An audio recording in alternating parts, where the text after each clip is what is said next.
Millionaire sees his childhood love begging with a baby. His eyes fill with tears as he recognizes her. Seconds later, he makes a decision that shocks everyone. Hello, viewer. Thanks for joining us. Leave a like and share your thoughts in the comments, along with the city you're watching from. Now let's continue with the story. Scott Morris had grown used to the hum of city traffic beneath the tinted windows of his black Mercedes-Benz. He was 37 years old, an accomplished CEO who had built a multi-million-dollar tech empire in Manhattan. That afternoon, a cold wind lashed at the towering buildings along Fifth Avenue, turning every breath of air into a white puff of condensation. Scott loosened his silk tie, feeling the dry heat from the car's vents against his face. The winter chill outside seemed unforgiving, but nothing in his life, up to that moment, had prepared him for what he was about to see. As the vehicle rolled to a stop at a red light, Scott glanced out the side window. It was a casual move, the kind people make when bored in traffic, but instead of seeing the usual rush of business people in tailored coats or tourists snapping photographs, he spotted a young woman cradling a small baby against her chest. Her hair, dark and tangled, partially covered her face. She extended a paper cup toward the passing crowd, hoping for spare change. For a moment, Scott thought she looked vaguely familiar, yet it was the baby's faint cry that really caught his attention first. The infant's tiny whimper carried a kind of desperation that made Scott shift in his seat. He leaned closer to the window, nearly pressing his forehead against the glass. The woman turned her gaze toward him, and in that instant he felt a jolt like an electric shock. Those eyes, though weary and worn, were the same deep brown ones he had memorized 2 decades ago in the Bronx. Elena, his heart pounded, and the noise of the traffic seemed to fade into the background. Elena Martinez had been his first love when he was just a skinny kid of 17, long before big contracts and expensive suits. Back then, they lived in a cramped neighborhood where kids played stickball in the streets and families struggled to pay rent on time. He remembered her laughter, how it would ring out in the humid Bronx summers. He remembered the tearful day she vanished after her family was deported to Mexico. And he remembered the vow he had made to himself. He would rise so high that he'd never again be powerless to stop such unfairness. Yet here he was, safe behind the glossy armor of his Mercedes, while she stood exposed to the bitter cold, begging with a baby in her arms.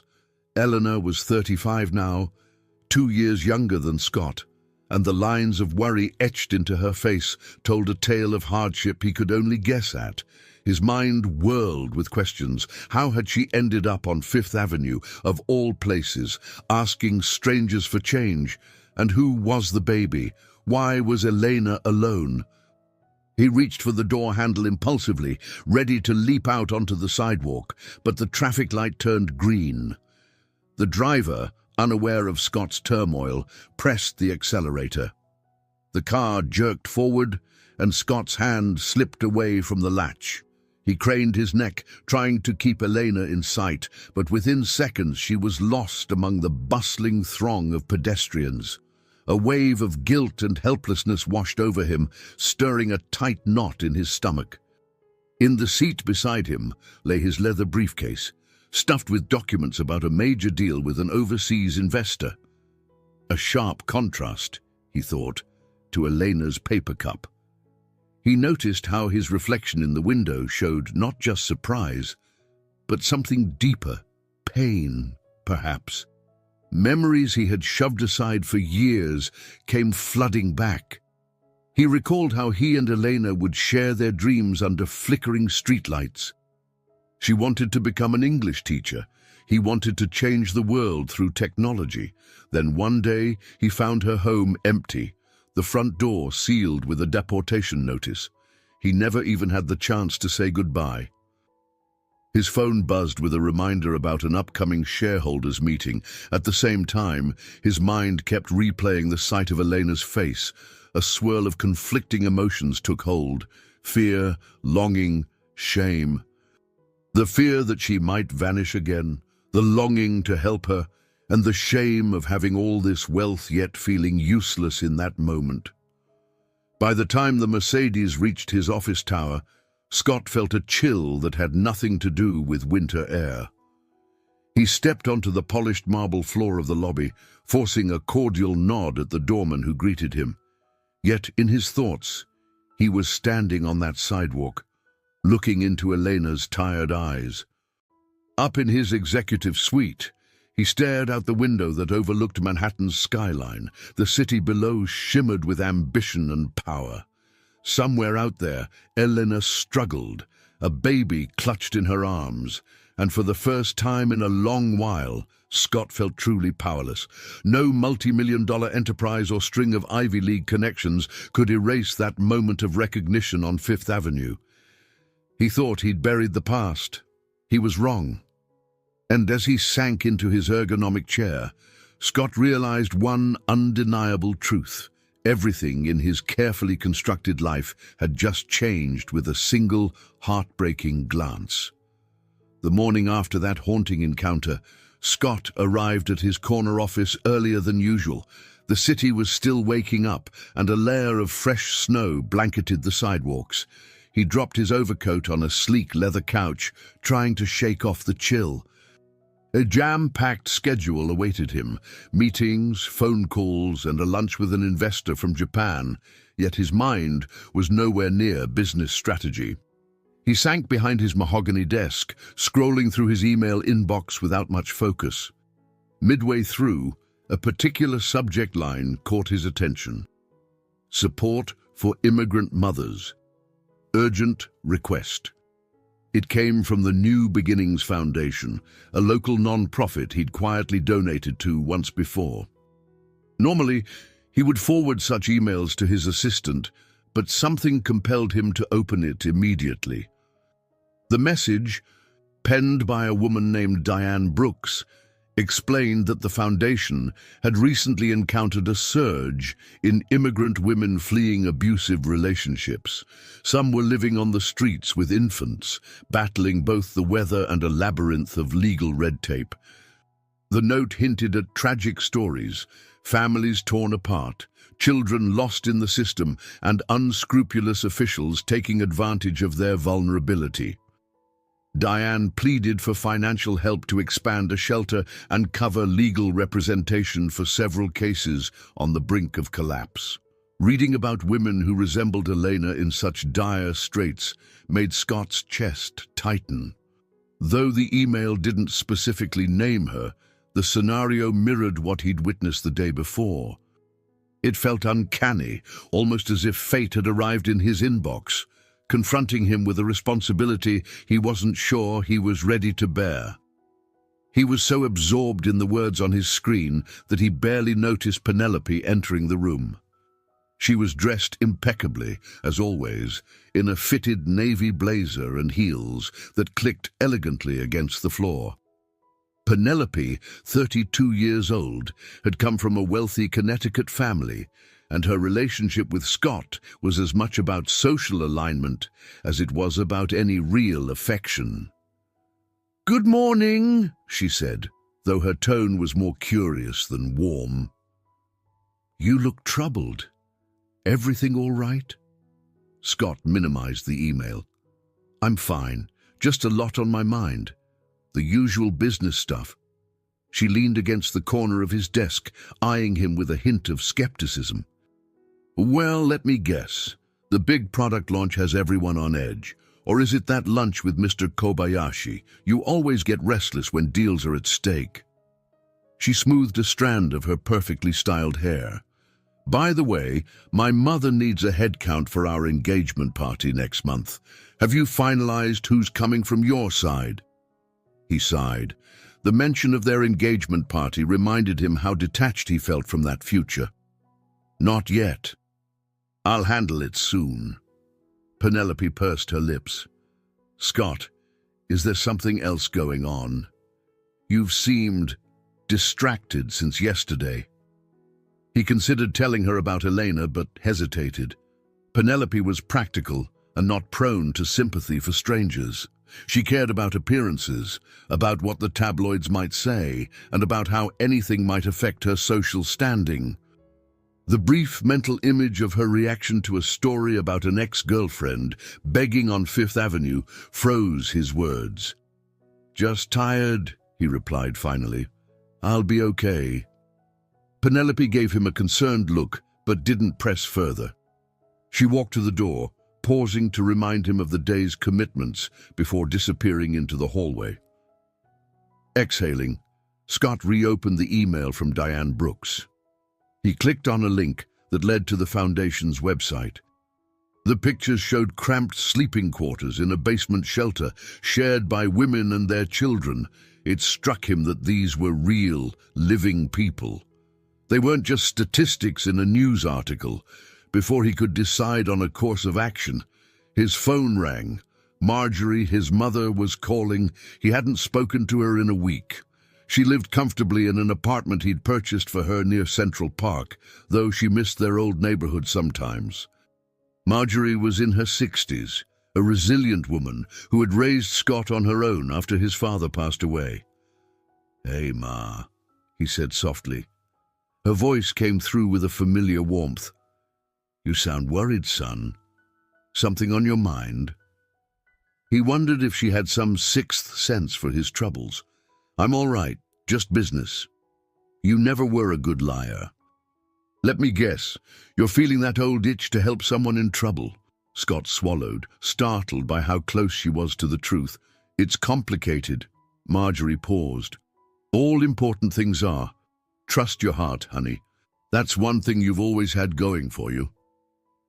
After hanging up, Scott stared at his reflection in the glossy desk surface.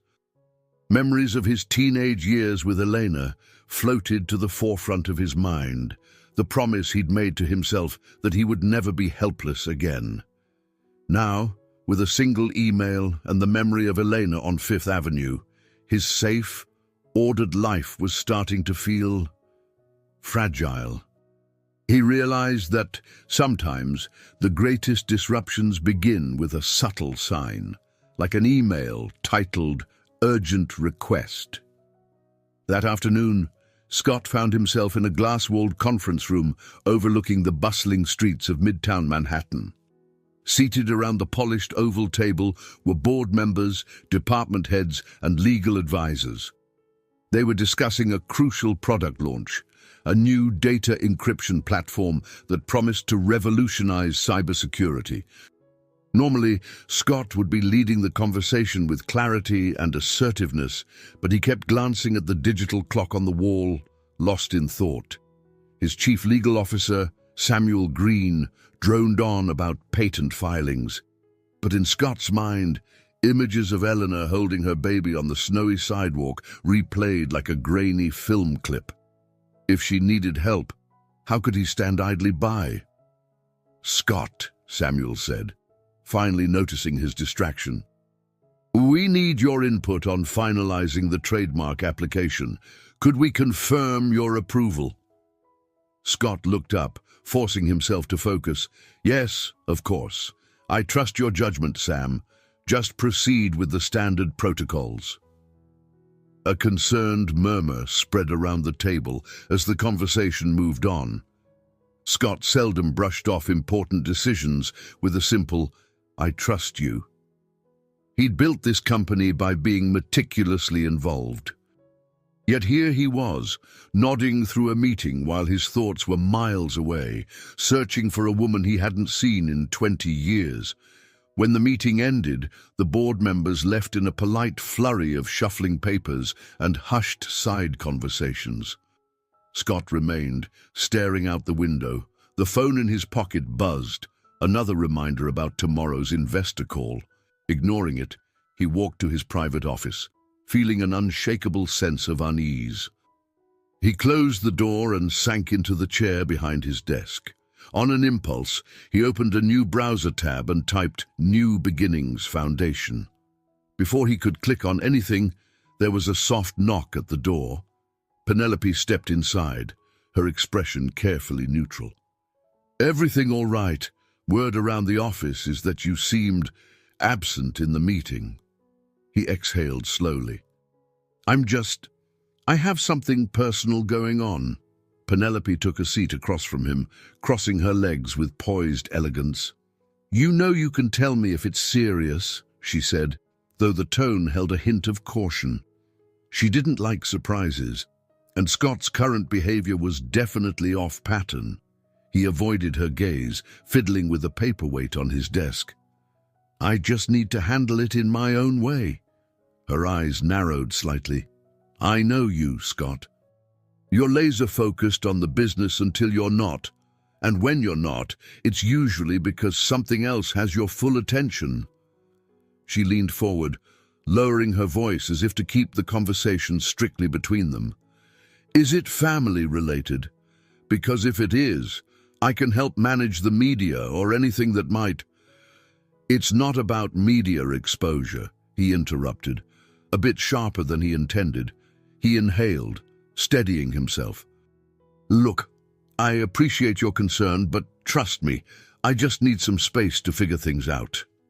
Penelope pursed her lips. "All right, but remember, our engagement party is in a few weeks. My mother is pressing me about final details. Please don't let whatever this is derail our preparations." He nodded, wanting the conversation to end. "I understand." Once she left, the room felt quieter than ever. Scott resumed his online search, scanning through the Foundation's website for any mention of newly arrived women who matched Elena's description. He found nothing concrete, only general information about their programs.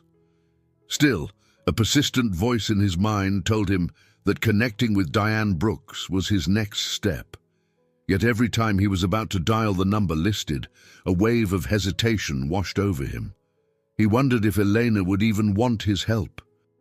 Maybe she blamed him somehow for not being there all those years, or perhaps she was too proud to accept money from an old flame. His chest tightened at the thought of finding her only for her to reject him outright. Then a memory surfaced. The last time he saw her smile, back when they were kids in the Bronx. They'd been sitting on a park bench, sharing a bag of potato chips. He had proudly told her of his dream to start a technology company someday. She teased him for being a big dreamer, and then assured him he had the courage to make it happen. Her faith in him had felt like an unspoken promise, one that suddenly mattered more than any contract or shareholder's expectation. But doubt hovered over him. The possibility that he could fail her yet again made him hesitate. Standing up, he paced near the floor-to-ceiling windows, hands in his pockets. The city lights were starting to shimmer, and the office was mostly empty, save for a few workaholics in distant cubicles. He hated feeling powerless. It was this exact powerlessness he had sworn to conquer when he left the Bronx.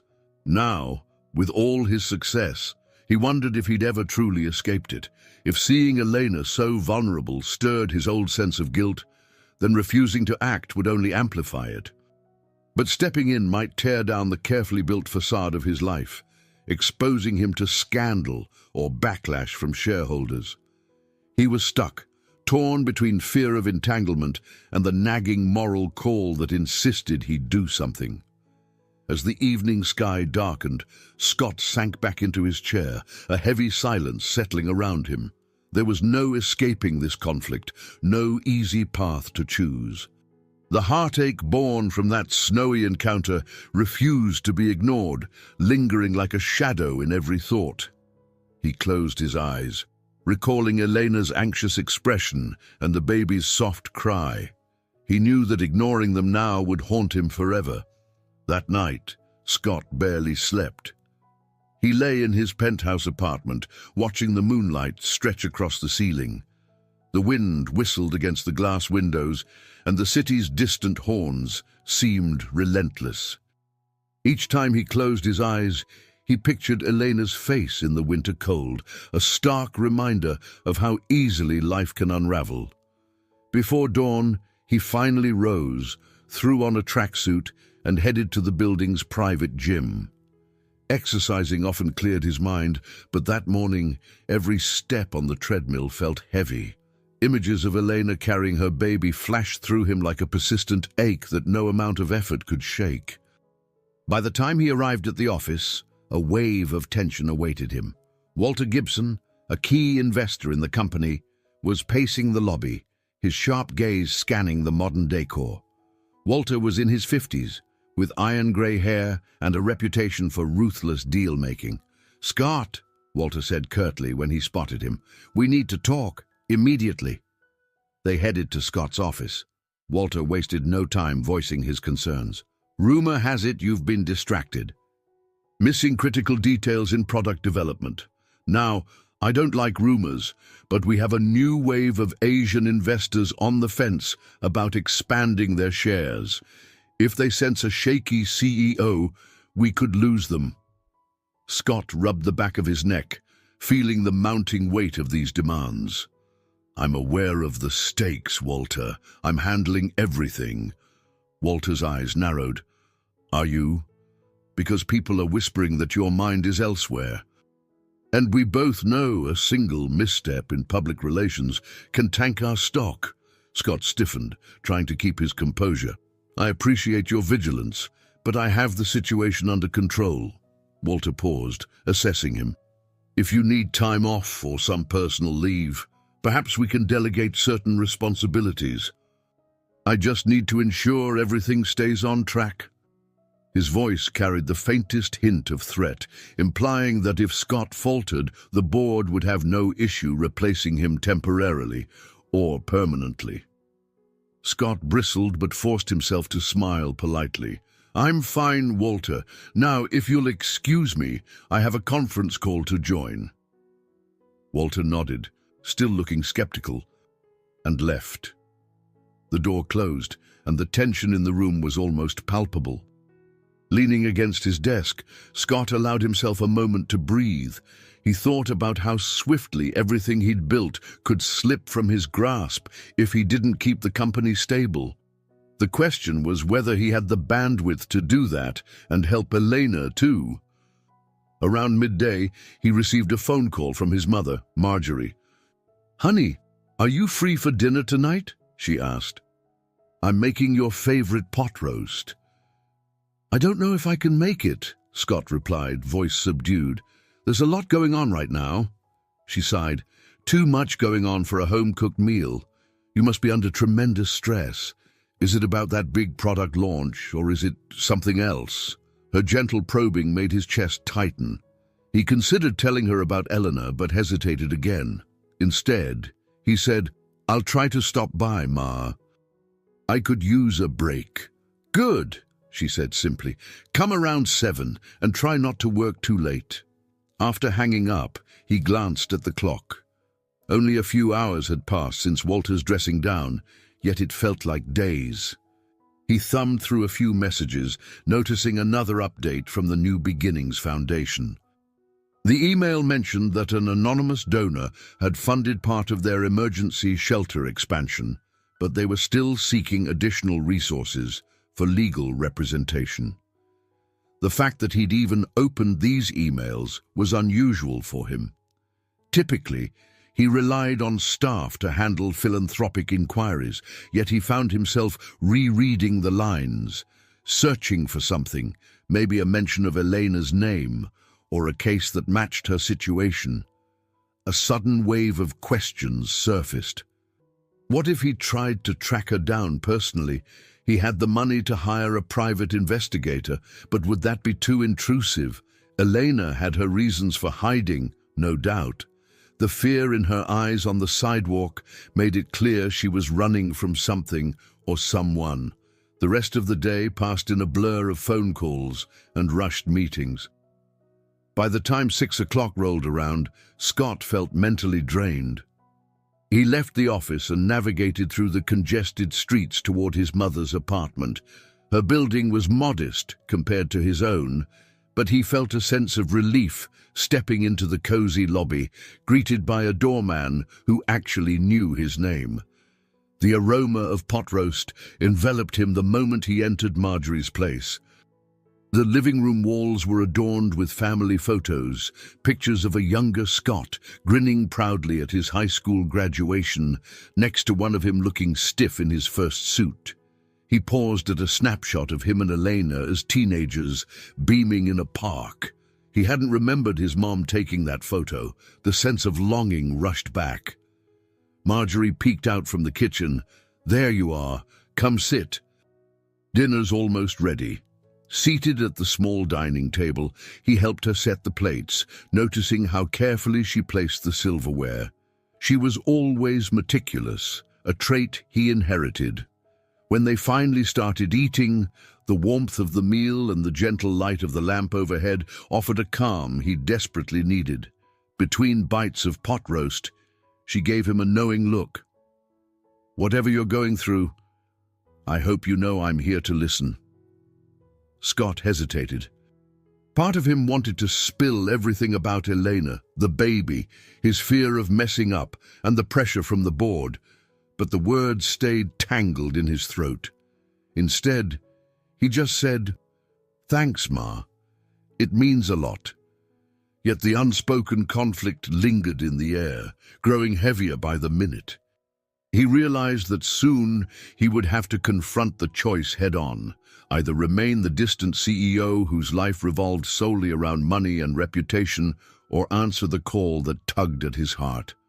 The pressure to decide weighed on him, and he felt as though each passing day left him with fewer options and more regret. Scott sat in his office early the following morning, staring at his phone like it might spring to life on its own. The decision he'd been wrestling with loomed larger than ever: reach out to the foundation and find Elena, or continue down the safe, familiar path. Sleep-deprived and anxious, he reminded himself that doing nothing was still a choice, just one that would haunt him. He took a deep breath and dialed the number he'd seen on the New Beginnings Foundation's website. The phone rang twice before a warm, professional voice answered. "New Beginnings, Diane Brooks speaking. How can I help you?" "Hello, Diane. My name is Scott Morris. I'm a corporate sponsor, or at least I've donated before. He faltered, suddenly unsure how much he should reveal. "I wanted to inquire about the recent cases you mentioned in your emails." There was a brief silence.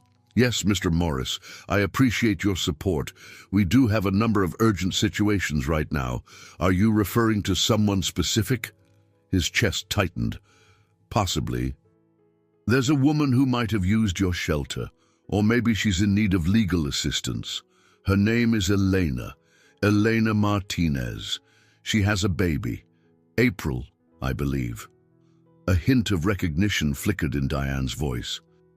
"We had a request for help from a woman with that name a few months ago, but I'm not certain of her current whereabouts. She never completed our intake process. Many of the women we see are wary of authorities. They come and go quickly. But I do remember the case had complications." Scott's grip on the phone tightened. "Complications?" Diane sighed softly. "Elena mentioned fleeing from an abusive husband. He's apparently well connected in Mexico, which puts her in a precarious position. We tried to provide her legal counseling, but she vanished before we could arrange anything. Sometimes they're too frightened to stay." He felt an urgency rise within him. "Is there any way to find her?" I think she needs help. Well, I could check our records to see if she reached out again, or if any of our staff have seen her. Honestly, Mr. Morris, these women move around constantly for their safety. If you're looking to assist, we could keep an eye out." "I want to help," he blurted, surprising even himself with the intensity in his voice. "If you find her, please let me know.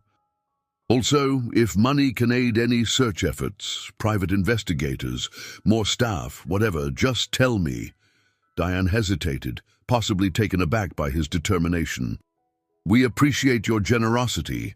I'll send you a summary of how we typically proceed, and if Elena contacts us again, I'll reach out immediately." They exchanged information and ended the call. Scott leaned back in his chair, exhaling a breath he didn't realize he'd been holding. He felt a rush of both relief and apprehension. He had taken that first step, a foot into unknown territory, and there was no turning back. Later that afternoon, a meeting on the 39th floor called him away from his desk.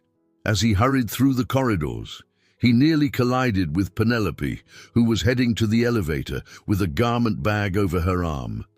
She was on her way to a fitting for an upcoming gala. Her posture was immaculate, her expression guarded. "Scott," she said, pausing to steady herself, "you okay? You look like you just ran a marathon." He forced a thin smile. "I'm fine, just juggling a lot." She gave him a once-over, her gaze drifting to the tension lines on his forehead. "Look, I know we haven't had much time to finalize details for our engagement event. My mother is pestering me daily." Scott nodded, swallowing the lump in his throat. "I understand. Let's schedule something soon." She pursed her lips but didn't push the matter. Instead, she asked, "I noticed a few calls on your office line from some non-profit group. Are you planning a new charity initiative?" Her tone sounded almost suspicious, as if she worried this might become a scandal or, worse, a distraction from the life she envisioned. He realized she'd probably seen Diane's number on his phone. "I'm just exploring a possibility," he said vaguely. "It's nothing to worry about." Penelope arched an eyebrow. "If it's for PR, it could be beneficial, but be careful. Don't let it spiral into something that takes away from the company's priorities. Shareholders pay attention to everything."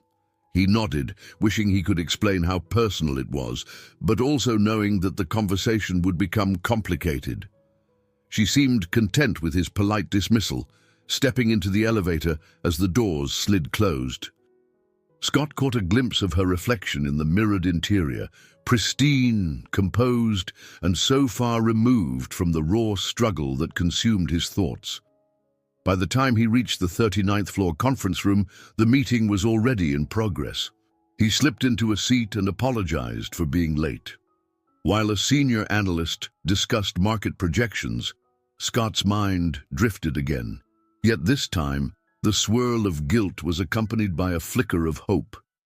He had finally reached out, bridging the gap between his world and Elena's. If Diane could locate her, maybe he could offer real help, a safe place, legal aid, a way out of the nightmare he suspected she was living. The meeting ended, and he found himself stepping out onto a balcony to get some fresh air. The Manhattan skyline spread out before him. So many people, so many stories. Somewhere out there, Elena was doing her best to protect her baby in a city that could be both a refuge and a threat. The winter breeze stung his face, but it felt strangely invigorating. Despite the uncertainty and the risk, Scott felt a ripple of conviction. He was no longer just a bystander. And though the road ahead was unclear, he couldn't deny the sense that he was finally walking the path he was always meant to take. Scott had just ended a tense conference call with his shareholders when his phone buzzed again. He looked down to see an unfamiliar number flashing on the screen. Something told him to answer. Maybe Diane had news about Elena. "Hello," he said, trying to keep his voice steady. "Mr. Morris, it's Diane Brooks from New Beginnings." The voice on the other end replied, "I've been reviewing our intake forms, and I'd like to discuss some potential next steps." "And could we meet in person?" A wave of relief washed over him. "Absolutely. Name a time and place." They agreed to meet at a small cafe in Midtown, not too far from his office. After wrapping up a few urgent matters, Scott slipped into a wool coat and strode out of the building. The winter wind slapped at his cheeks, reminding him how harsh the city could be for anyone without shelter. At the cafe, he spotted Diane immediately. She was a woman around 45, with short salt and pepper hair and sharp eyes that conveyed both warmth and resolve. She stood to greet him, offering a firm handshake. "I appreciate you coming," she said, motioning for him to sit. I've looked into Elena's file. We don't have a current address, but I can confirm she reached out a few months ago, then vanished. We suspect she's been living off and on in places that aren't safe, likely to evade her ex-husband. Scott settled into the chair, his heart thudding with concern. What else do you know about her situation? Diane took a moment to organize her thoughts. Ivan Guerrero is a minor politician in Mexico. We've heard rumors he has connections to organized crime. Women in this scenario often fear deportation as well as violence. It's why Elena might have refused to stay in our shelter long enough for legal processing. Leaning forward, Scott spoke quietly. Tell me how I can help. Diane regarded him thoughtfully. It's not just about money, though that does help. These women need legal advocacy and a secure place to stay. I'd advise hiring a specialized attorney who understands asylum and domestic violence cases. And if Elena is discovered by her ex-husband or his associates, security might be necessary. Scott felt a knot forming in his stomach. I have the resources to cover all of that, but how do we actually find her? She sipped her coffee, seeming to weigh her words. Our outreach team can circulate her photo among the shelters and local clinics. Sometimes, we'll hear from community leaders in the Bronx or Queens if someone fitting her description turns up. But it's delicate. She has to trust us or she'll run again. He nodded, a surge of determination coursing through him. Whatever it takes, let's get the ball rolling. Diane offered a smile, small but sincere. You realize this might be complicated, especially for someone in your public position. Scott exhaled slowly. I'm prepared. Over the next hour, Diane laid out a plan. First, they'd discreetly distribute Eleanor's details to trusted contacts. Second, they'd line up a top immigration attorney. Third, they'd develop a safe house strategy if Elena agreed to come under their protection. Scott took mental notes, aware each step drew him deeper into a world he'd long avoided, a world of harsh realities, far from the shining corridors of corporate Manhattan. As they were wrapping up, Diane said, You know, I've been in this field a while. People with resources often donate and disappear. But you seem genuinely committed. Scott felt the weight of her observation. I knew Elena a lifetime ago. I can't just walk away now. She nodded in understanding. It's good to see someone remember that people aren't disposable. They parted with a sense of mutual respect, and Scott walked back to his office, feeling both apprehensive and strangely empowered. The next step would be bringing this plan to life. He was used to business strategies, but this was different, a moral choice that demanded heart as much as intellect. Later that day, he had a follow-up meeting with his mother, Marjorie. Though he hadn't told her everything, he felt she deserved to know more than anyone else. They met in her apartment's modest living room, the same place where family photos served as silent witnesses to his past. Ma, he began after a brief hug, I'm trying to help someone from the old neighborhood. You might remember Elena Martinez. Marjorie's brow furrowed. Yes, I recall. She was a sweet girl. Is she all right? Scott hesitated. She's in trouble. I'm working with the foundation to find her. Marjorie gently touched his arm. I always wondered what happened to her after she left the Bronx. If there's anything I can do, let me know. He was grateful for her support, but also realized just how complicated things could get if the press discovered his involvement. Still, he couldn't turn back now. Diane Brooks was quickly becoming a mentor figure of sorts, a person who understood the complexities of immigrant life, domestic abuse, and legal labyrinths. Through her guidance, Scott felt he was gaining not just the knowledge, but also the courage to navigate this unknown territory. Leaving Marjorie's place, he gazed at the fading sunlight over Manhattan's skyline. For years, He had believed success was about detachment and focusing on the bottom line. But this new path, guided by Diane and fueled by memories of Eleanor, was forcing him to confront truths he'd long buried. And though every step felt risky, he also sensed he was inching closer to something profoundly important, a chance at redemption and the opportunity to be the protector he'd once promised himself he would become. On a brisk evening, just a day after Scott's meeting with Diane, Penelope insisted they attend a high-profile cocktail party hosted by one of his major investors.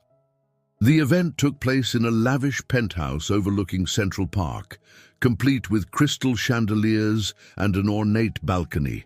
Dozens of important guests mingled under the soft lighting, clinking champagne glasses and exchanging small talk that reeked of wealth and status.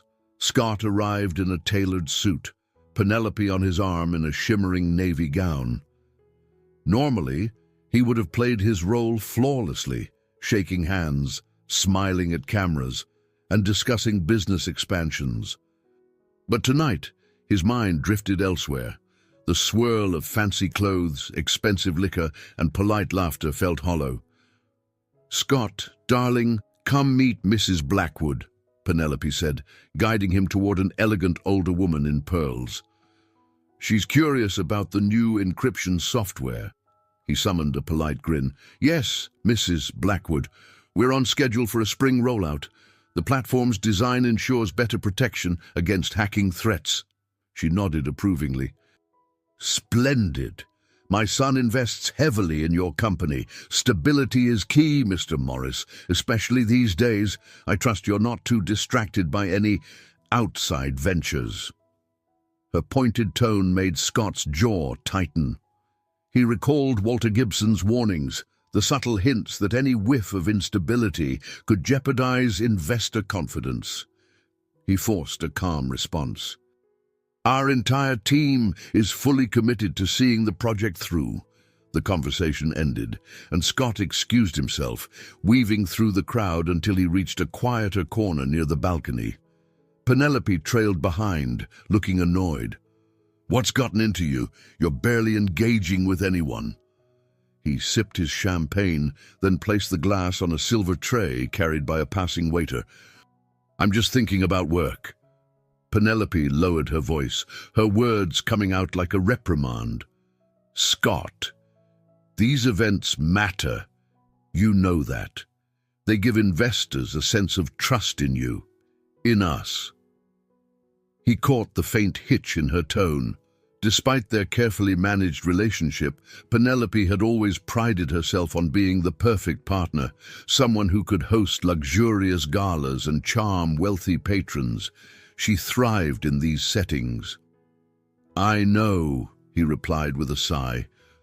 "I just can't stop thinking about other things." Penelope raised an eyebrow. "Look, if this is about that charity, I'd prefer we keep it low-key. Philanthropy is fine, but not if it risks overshadowing our engagement or worrying the board." Scott stared out at the city lights. "Are you hearing yourself? What about the actual people who need help? It's more than a PR move." She hesitated, glancing around to ensure no one was eavesdropping. "I care about people, Scott, but we have responsibilities. We're close to finalizing wedding plans and major investments. This is not the time to pick up complicated personal causes." His frustration simmered. "So, I should just ignore everything that's going on in my head?" "What I'm saying," she replied tersely, "is choose your battles wisely. We built our public image on being a power couple, stable, reliable, always in control. Before Scott could respond, one of the event's hosts approached, pulling them into another round of introductions. For the rest of the night, he played along, though every smile felt forced. He thought about how drastically his priorities had shifted in just a few days. Life in these polished rooms no longer satisfied him the way it once did. Later, as they rode home in a sleek black town car, Penelope browsed her phone while Scott stared at the passing buildings. She broke the silence. "Tomorrow, my mother wants to finalize the floral arrangements for the engagement party. Please don't forget. He looked at her profile, a twinge of guilt surfacing. I won't.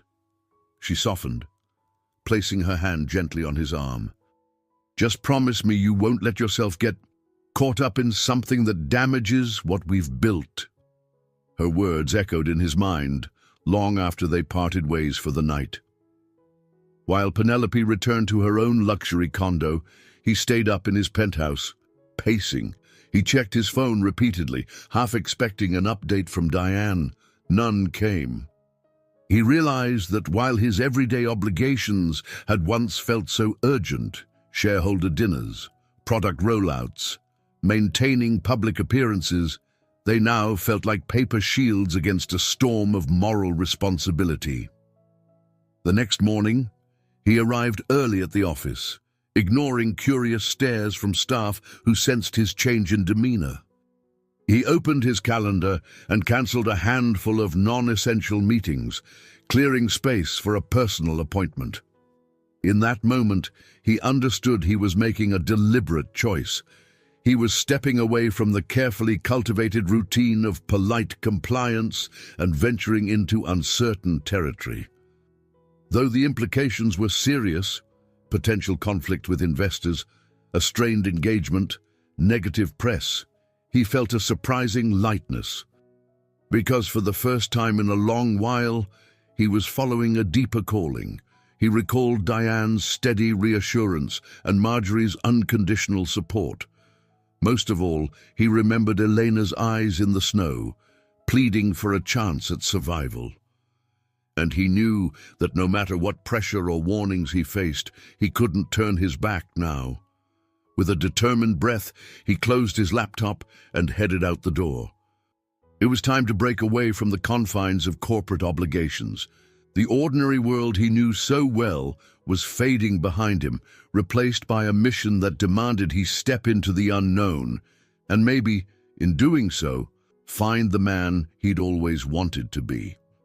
On a crisp winter morning, Scott stood outside an aging brick building in Queens, a place far removed from the glossy skyscrapers of Midtown.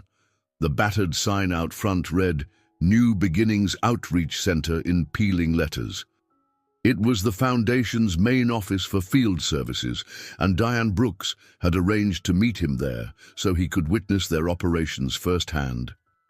He climbed a narrow flight of stairs and entered a dimly lit waiting area. The furniture was mismatched, a worn love seat, a couple of plastic chairs, and a small reception desk stacked with brochures in multiple languages. A sense of urgency and hope filled the space. Scott felt out of place in his tailored coat and polished shoes. Diane approached with a warm smile. "I'm glad you could make it, Mr. Morris. I thought it would help you see how complicated it can be for women in Elena's situation." "Please, call me Scott," he said, returning her smile. "And thank you for having me." She guided him into a cramped office where two social workers hunched over a desk piled with folders. Diane introduced them as Rachel and Carlos, specialists who handled intake and crisis management. They were polite, but clearly overwhelmed. "We work with limited funding," Diane explained, gesturing to the worn computers and outdated file cabinets. "There's never enough space or staff, but we do what we can." As he looked around, Scott's mind flashed to his own corporate headquarters, gleaming surfaces, top-of-the-line equipment, a pantry stocked with gourmet snacks. The contrast stung, fueling his resolve to help. They moved to a small break room, where Diane offered him a cup of coffee from a drip machine. Over the rim of his paper cup, he saw volunteers hustling by, some carrying donated clothing, others tending to worried mothers. It was a busy hive of compassion, vastly different from the sterile efficiency he was used to. "I wanted you to come here," Diane said, "so you could understand the context. If we do track Elena down, she's going to need more than just a lawyer. She'll need a sense of community, a place where she feels safe." Scott nodded. "I can see that. How do we begin?" Diane led him back to the main hall, where a bulletin board featured photos and handwritten notes seeking missing relatives or help with rent. She pointed to a picture of a woman that might have been Eleanor, dark hair, worn face, and a child in her arms. One of our staff posted this a while back. After Elena's first visit, we got a couple of calls, but nothing concrete. He stared at the photo, a pang in his chest. Though the image was low resolution, he recognized the outline of her face. "Any leads at all?" Diane shook her head. "Some said they saw her in the Bronx, others in Brooklyn.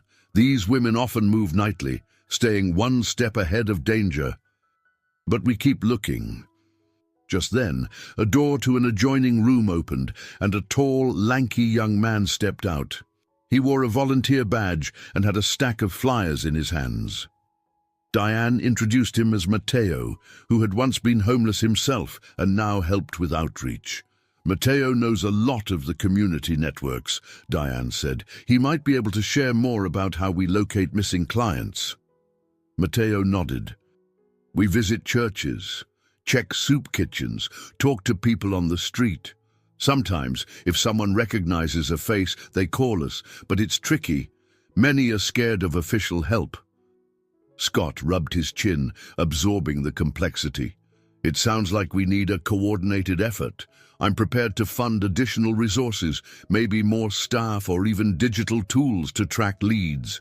Diane exchanged a glance with Matteo. "That would be amazing. But be mindful, trust is earned face to face. Some new fancy system might not mean much if the community doesn't believe in us." Scott thought of how, in business, a well-implemented platform could streamline everything. Here, the human element was paramount. "Understood, we'll do it the right way." He spent the next hour touring the facility, meeting volunteers and listening to stories of survival that humbled him. One woman described escaping an abusive partner who threatened her family back home. Another said she'd traveled across 3 states to get away from a violent household, only to end up in a cramped shelter. Through it all, he noted their resilience, a quiet strength forged in hardship.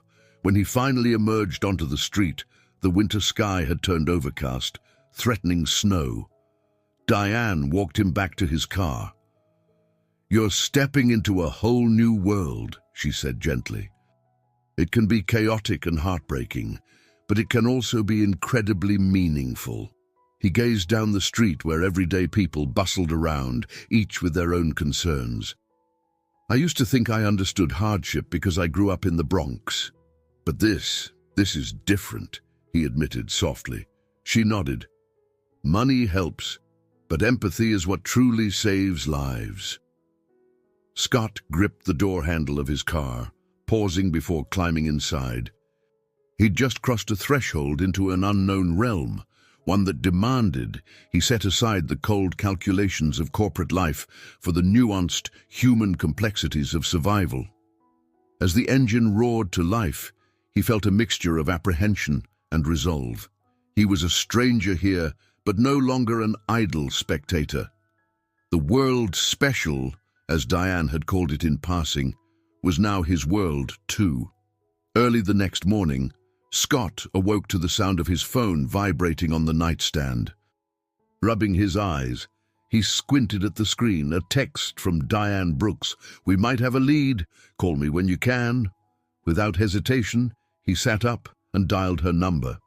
Diane answered in a hushed tone, explaining that a street vendor in the Bronx had mentioned seeing a woman who fit Elena's description frequenting a particular bodega. She was asking for baby formula and occasionally slept in the back alley with her child when she couldn't afford a motel. Scott's heart twisted. "That's unbelievably harsh. Do you think it's really her?" "We can't be sure," Diane said, "but it's worth checking out. Matteo is heading there today. If you want to come along, meet him at our outreach van." Within the hour, Scott was on his way to the Bronx. He hadn't been back to his old neighborhood in years. He'd always felt torn between nostalgia and guilt. Nostalgia for the days he spent with Elena before her deportation. guilt for never returning after he found success. As the streets became more familiar, he felt a knot in his stomach. He met Matteo near a rundown corner store, its sign half-lit even in daylight. The outreach van, white with a modest New Beginnings logo, parked discreetly across the street. Matteo was handing out small care packages, items like socks, hygiene products, and snacks to people who approached. "You really think we'll find Elena here?" Scott asked, scanning the street. Matteo shrugged. "Worth a shot. We'll do what we always do. Talk to folks, see who's seen her, keep it informal so she doesn't feel threatened." They split up. Matteo went inside the bodega to chat with the owner. Scott walked the block, showing Elena's photo on his phone to passers-by. Some shook their heads, never having seen her. Others claimed they might have, but weren't sure. He received a few wary stares, possibly because he was too well-dressed for the area. After about half an hour, no concrete information had emerged. Matteo appeared from the bodega, a faint line of worry on his forehead.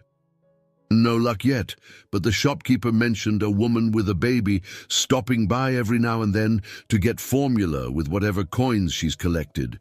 Could be Elena, could be someone else." Scott's gaze drifted to a graffiti-covered wall near an alleyway. This was the kind of place he and Elena used to pass through in their teens, laughing about how they'd escape to a better future. Now, it felt haunting. Suddenly, a figure emerged from the alley, an older man pushing a shopping cart. He caught sight of the photo on Scott's phone and paused. "Hey," the man rasped, pointing a bony finger. "I've seen someone like that. Not sure if it's the same lady, but she's got a little baby. She sleeps behind the old laundromat some nights." Scott's pulse quickened. "Where is that?" The man jerked his thumb across the street. "1 block down, on the corner." Scott thanked him, and he and Matteo hurried in that direction. The laundromat was a shabby place with flickering fluorescent lights visible through the window. Around back, they found a narrow space littered with trash bags and a faint odor of stale detergent, but it was empty, save for a cardboard pallet that looked recently used. Clearly, someone had been sleeping there. A sense of frustration and sadness washed over Scott. They were so close, yet Elena remained just out of reach. If this was her spot, she might return, or she might have already moved on. Matteo suggested they leave a note in Spanish and English, attaching it to the wall with tape, offering information on how to find help at New Beginnings. Scott wrote a personal message. "Elena, if this is you, please reach out. We can help. Scott." They lingered a while, hoping she might appear. Scott tried to imagine Elena's state of mind, frightened, exhausted, determined to protect her baby. Had she changed much beyond the exhaustion he saw on Fifth Avenue? Did she remember their old bond? So many questions, none of them with easy answers. When the sun began to set, they finally headed back to the outreach van.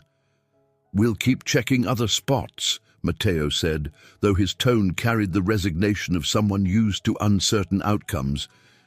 "I'll come back tonight, maybe with a volunteer, see if she returns." Scott clapped Matteo's shoulder in gratitude. He couldn't shake the gnawing sense of disappointment, yet despite the fruitless search, he felt more grounded in this environment than he had in any boardroom meeting all week. He was adapting, learning how to talk to strangers, to ask for help humbly, to scrawl personal pleas on a scrap of paper in a dingy alleyway. As he drove away, he passed familiar sights. The dilapidated basketball court where he'd shot hoops as a teen, the stoop where kids used to hang out, the corner bodega that once sold him and Elena cold sodas on sweltering summer afternoons. Everything was both the same and irrevocably changed. Though he hadn't found Elena today, the experience only cemented his resolve. He was beginning to realize that a journey of this sort didn't follow quick wins or linear progress. It required persistence, patience, and a willingness to immerse himself in a world he'd left behind. And that, he sensed, might be the true test of his commitment. 2 days later, Diane invited Scott to a small gathering at the Foundation's main office. She explained it was a monthly meeting where women who had successfully transitioned out of dire circumstances would share tips with those still in crisis. Diane thought it could offer Scott deeper insight into the kinds of struggles Eleanor might be facing and perhaps introduce him to someone who had known her.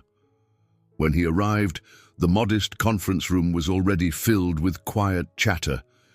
Folding chairs formed a circle, and on a long table to one side sat trays of cookies, fruit punch, and donated pastries. The atmosphere was one of cautious optimism, far from the hushed desperation Scott had encountered before. Diane welcomed him warmly, then introduced him to various attendees. Among them was Luisa Ramirez, a slender woman in her late 20s with a determined set to her jaw. She had fled an abusive partner in Mexico, much like Elena. Now, Luisa volunteered at the foundation, sharing her story to inspire others. "Luisa, this is Scott Morris," Diane said gently. "He's helping us locate someone who might be in a similar situation to yours." Luisa shook Scott's hand with a respectful nod. "If there's anything I can do, I will. I owe Diane and the foundation my life." They took seats in the circle. One by one, participants spoke. Some told of harassment at the border, others of fear that their ex-partners would track them down. A few described triumphant moments, finding steady work, getting kids enrolled in safe daycare. Through it all, Scott listened intently, absorbing a range of experiences vastly different from his usual environment. When it was Luisa's turn, she stood and recounted her flight from Mexico. She spoke of how her ex-husband had local police on his side, leaving her nowhere to turn. One day, she decided to run, crossing the border with just a small backpack. Eventually, she found refuge in New York. Although the journey was brutal, she'd persevered with help from the foundation. After the meeting, Scott approached Luisa in a quieter corner. "Your story was powerful," he said sincerely. "I can see parallels to Elena's situation." Luisa's eyes flickered with recognition. "Elena Martinez. I've heard that name from some of the women who come and go. They say her ex-husband is well-connected, dangerous." Scott felt a surge of hope. "Any idea where she might be staying?" Luisa shook her head regretfully. "No one seems sure, but I heard that at one point, she worked a few hours cleaning a motel in Brooklyn for some cash. She stopped showing up, though. Maybe she moved on, but don't lose hope. She's got a strong spirit. Everyone says she never gives up." He nodded, grateful for the encouragement. "Thank you. If you hear anything else, let me know." Later, he found Diane by the refreshments, chatting with a volunteer. She turned to Scott with a thoughtful expression. "This is what I meant by building trust and allies.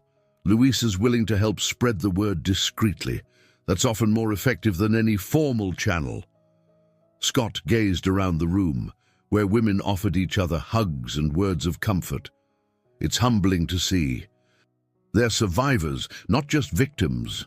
Diane handed him a styrofoam cup of fruit punch. "Exactly. And allies come in different forms. Sometimes it's someone who's been through a similar struggle. Other times, it's a concerned bystander. In your case, with your resources, you can make a significant impact if you stay committed." He sipped the punch, though he barely tasted it. His mind was already spinning with possibilities. Funding additional outreach staff, arranging a rotating shelter system, or even setting up a private fund for legal defenses. Every conversation here felt like a piece of a puzzle he was piecing together, trying to create a picture of Elena's survival network. Before leaving, Luisa approached him again. "If you ever want to talk more, or if you find Elena and she needs someone who understands, I'm here." She scribbled her phone number on the back of a foundation pamphlet. He thanked her, tucking the paper safely into his coat pocket. It struck him how these connections, these small acts of kindness, could mean the difference between life and death for women like Elena. Though he was used to deals worth millions, this felt more meaningful, a transaction of trust, empathy, and genuine solidarity. Outside, the night air was crisp. Scott lingered on the sidewalk, taking a moment to reflect on the transformation he was undergoing. He'd always believed success was measured by balance sheets and public image. Now, he realized true success might be measured by how many lives you touched or saved. The sense of purpose thrilled him, but it also weighed heavily on his conscience. He knew that the deeper he went, the more vulnerable he became to backlash from his corporate circle. Still, as he climbed into his car and stared at the pamphlet with Louisa's phone number, he felt a renewed conviction. Allies like Luisa, Diane, and Matteo were rallying around this cause, around Elena. He wasn't alone. If he could harness their courage and combine it with his own resources, perhaps together they could rewrite Elena's story, and maybe even his own. Scott was in the middle of a strategic planning session with his executive team when his assistant entered with an apologetic look. "I'm sorry, Mr. Morris, but there's an urgent call from Walter Gibson." The tension in the room spiked. Walter was a significant investor, and his calls rarely spelled anything good if they arrived unexpectedly. Scott excused himself and headed to his private office. He picked up the phone. "Walter, what can I do for you?" he asked, keeping his tone even. Walter's voice crackled through the line, barely hiding his annoyance. "I've been hearing rumors, Scott. Something about you diverting company funds to a non-profit, or planning to—" "What the hell is going on?" Scott clenched his jaw. Clearly, word had spread that he was taking a personal interest in the New Beginnings Foundation. "It's not a diversion. I've allocated some of my personal resources, and yes, I'm exploring philanthropic activities." Walter let out a dry laugh. "Philanthropy, great, but you know how this looks to our stakeholders, especially when we're on the cusp of a major product launch. They want stability, not headlines about the CEO's extracurricular missions." Scott tapped a pen against his desk, irritation boiling beneath his skin. "I'm allowed to support causes I believe in, Walter. This doesn't affect the company's bottom line." Walter's voice hardened. "It does when you're spending less time in the office and more time gallivanting around with these charities. Perception matters, Scott. I've already had 2 major investors call me, questioning your focus." A cold pit formed in Scott's stomach. He recalled the countless times he'd assured his board that everything was under control. "Let me handle it. Our next quarterly report will speak for itself." Walter sighed, the sound harsh through the receiver. "Fine. But understand this, if I get the sense you're jeopardizing the company's future, I won't hesitate to bring it to the board." The line went dead before Scott could respond. He sat there for a moment, staring at the silent phone. A swirl of anger, fear, and defiance flooded him. This was exactly the sort of confrontation he'd dreaded, one that pitted his moral convictions against the corporate machine he'd built. Taking a steadying breath, he returned to the conference room and tried to carry on as if everything was normal. Yet the day's pressures were far from over. As he was leaving the building that evening, he noticed a sleek black SUV idling near the entrance. A tall, broad-shouldered man in a dark suit stepped onto the sidewalk, intercepting Scott. His accent was subtle but noticeable. "Mr. Morris, my name is Arturo. I work with Ivan Guerrero," he said, slipping his hands into his coat pockets. "We understand you have a personal connection with Elena Martinez." Scott's pulse surged. "Excuse me? How did you—" Arturo smirked, tilting his head slightly. "Ivan has many contacts. Word travels. He'd like you to know that Elena is his wife, and their child is under his guardianship. You're meddling in affairs you don't understand." Scott's jaw tightened. Elena fled a dangerous situation. She's not looking to be found by Ivan. Arturo's eyes narrowed. You'd be surprised how determined Ivan can be. He prefers to resolve matters without legal complications or public drama.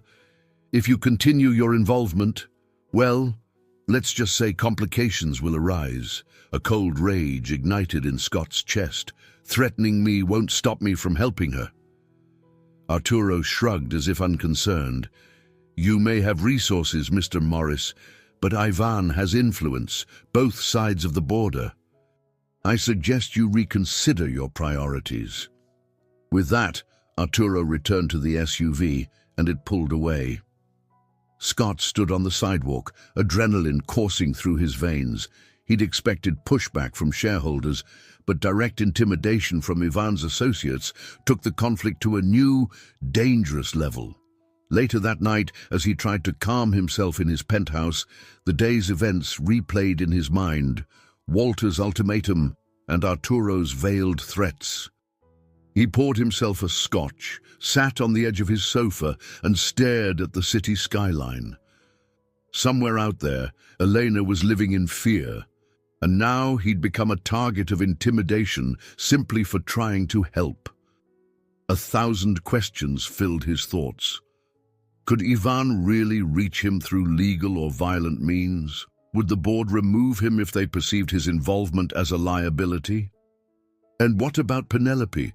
If this became a scandal, would she stand by him or distance herself for the sake of her social status? Yet amid the swirl of doubt, a single realization stood firm. He couldn't abandon Elena. Not again. He'd promised himself he'd never be powerless like the night she was deported. If that meant risking his corporate position or even his personal safety, he would do it. He picked up his phone, intending to call Diane to warn her about the threat, but paused. A quick glance at the clock told him it was late. Instead, he drafted an email detailing the encounter with Arturo and urging extra caution in searching for Elena. Then he set the phone aside, letting the city lights blink silently in the distance. He was in the thick of his first real clash with forces determined to keep Elena under their control or out of reach. The road ahead was fraught with tension, but he felt a spark of steel in his spine. This time he would not retreat. This time he had the power and the will to fight back, no matter the cost.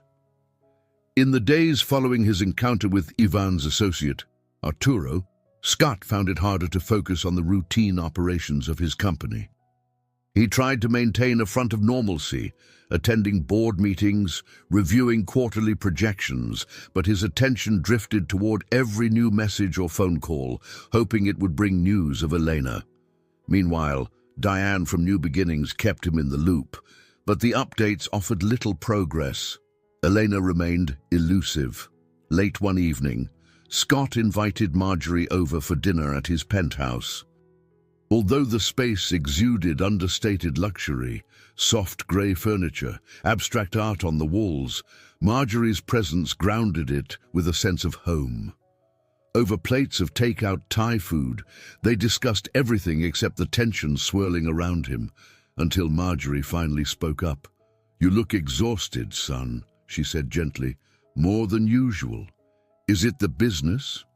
He poked at his noodles, hesitating. "It's more than that. I've got a major investor on my back, and there's someone else trying to scare me off this cause." "Cause? You mean Elena?" Marjorie asked, her brow creasing with concern. "What do you mean someone's trying to scare you?" Scott paused, uncertain how much to reveal. He didn't want to alarm her, but she was his mother. She deserved honesty. "Some man approached me outside the office, said he worked for Ivan. Basically warned me to back down or face consequences." Marjorie's hand froze mid-air, chopsticks clutched tight. "Oh, Scott, that's dangerous. Have you considered going to the police?" He shook his head. "Ivan's well connected. I doubt a simple police report would help, and I don't want to spook Elena if she hears the cops are involved. She already doesn't trust authorities." His mother looked troubled, but placed a reassuring hand on his arm. "You must be careful. But I know you, Scott. You won't rest until you see this through. After dinner, she left with a hug that felt tighter than usual, as if trying to shield him from the looming threat. Alone in his living room, he gazed out at Manhattan's glittering skyline. He wondered if Eleanor was somewhere below that sparkle, hunched against the cold, threatened by unseen dangers. The following week, Scott dedicated more resources to searching for Elena, channeling funds to Diane's foundation for additional outreach. To maintain secrecy, he avoided putting anything official on the company's books. He personally wrote checks, labeling them under private donations. He also engaged a specialized immigration lawyer recommended by Diane, Rachel Castillo, a sharp-minded attorney with a track record of defending clients in precarious domestic violence and asylum cases. He met Rachel in a quiet corner of a midtown coffee shop, slim, with a confident demeanor. She got straight to the point. If we find Elena, we need to secure legal protection immediately. Restraining orders, potential asylum claims, maybe a VAWA petition if she's been abused. But we need her cooperation. Scott sipped his coffee, the strong aroma doing little to calm his nerves. She might be reluctant to trust lawyers. She's been through a deportation before. Rachel nodded. That's common, especially if Ivan's powerful back home. But if there's proof of his violence or corruption, we can fight to keep her and the baby safe. A twinge of hope flickered in Scott's chest. I'll do whatever's necessary. Money, security, anything. Their conversation was cut short when Scott's phone vibrated. A text from Diane. Urgent. Meet me at the shelter ASAP. Possible sighting of Elena. His pulse quickened. He excused himself, thanked Rachel, and rushed to hail a cab. The New Beginnings shelter in Queens was a modest building with chipped paint and a flickering outdoor lamp. Diane stood by the entrance, arms crossed, speaking with a flustered volunteer. We got a tip from someone who saw a woman matching Eleanor's description in a nearby park, Diane said the moment Scott approached. Apparently, she was carrying a baby and looked distressed. Do we know where she is now? He asked, breathless. The volunteer shook her head. She left the park a few minutes before we arrived. We searched the area but came up empty. Frustration pulsed through Scott. They had been close, yet again. The volunteer handed him a crumpled note. She spoke briefly to a woman in the park, said her name was Elena and that she was trying to find some place called St. Anthony's. She asked for directions. Diane's eyes widened. St. Anthony's Church is a few miles north. It's known for letting people shelter in the basement during extreme weather. Scott looked to Diane, determination kicking in. Let's go there. Moments later, he was navigating the Queen's streets in his car, Diane in the passenger seat making calls to see if St. Anthony's had indeed taken in a young mother and child. It felt like another test, another chance to close the gap between them and Eleanor. The swirling questions. Would Ivan's men appear again? Could Elena trust them? Hovered in his mind, but he shoved them aside, one test at a time. They arrived at the church as the sun began to set, the stone facade cast in a dim orange glow. Scott parked hastily and rushed to the entrance. Inside, a nun greeted them quietly, leading them down a narrow hall to the basement. It was empty except for some old folding chairs and a few cots, no sign of Elena. The nun shook her head apologetically. A young woman with a baby was here earlier but left in a hurry. She seemed frightened. Scott closed his eyes, swallowing a wave of disappointment. Still, the fact that Eleanor was searching for refuge hinted she hadn't given up. As he stood there in the faintly lit basement, he realized that each missed encounter, each small test, hardened his resolve. One day, the test would end with her safe in their care. That faith, however slim, kept him going, even as the shadows of Ivan's threats and corporate pressures loomed larger than ever. For the next several days, every hour felt like a collision of moral and professional demands. Scott's schedule became a juggling act, secret meetings with Rachel Castillo to strategize legal options for Elena, urgent calls from Diane about new leads, and high-stakes negotiations with corporate partners who expected his undivided attention. It was wearing on him, and people at the office began to notice.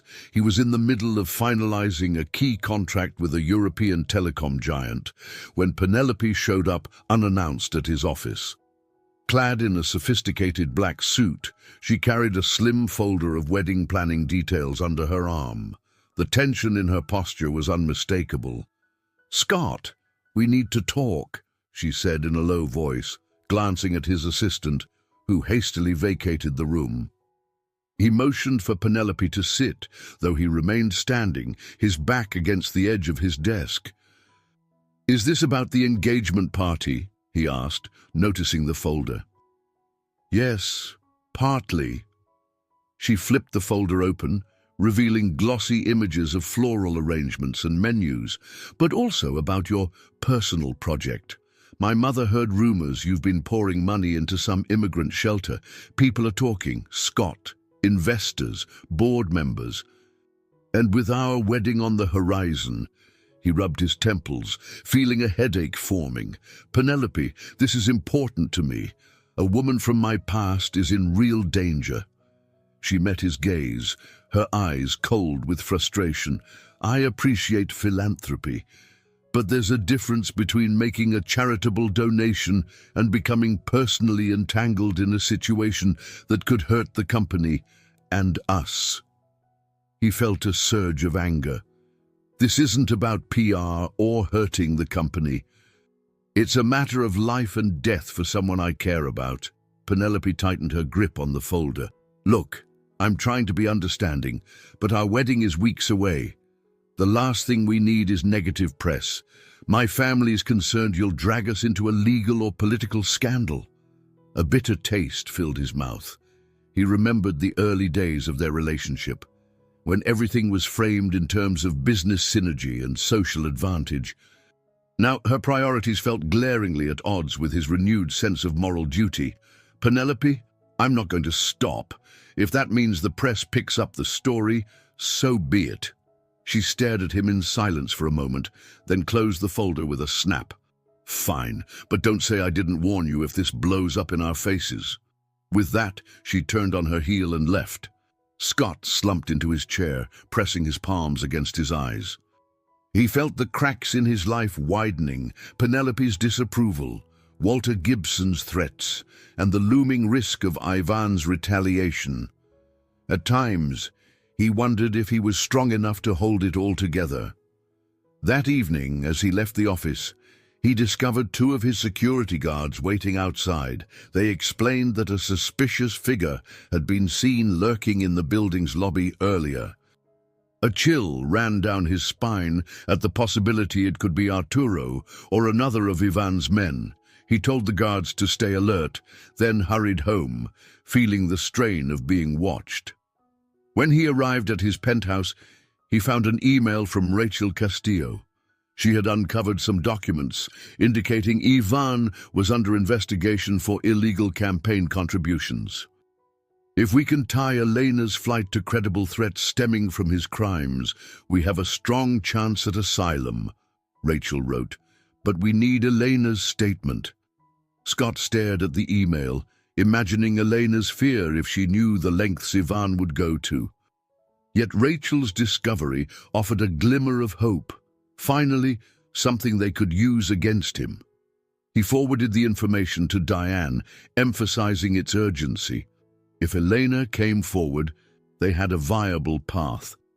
Late that night, Scott gazed out over the city from his living room window, lost in thought.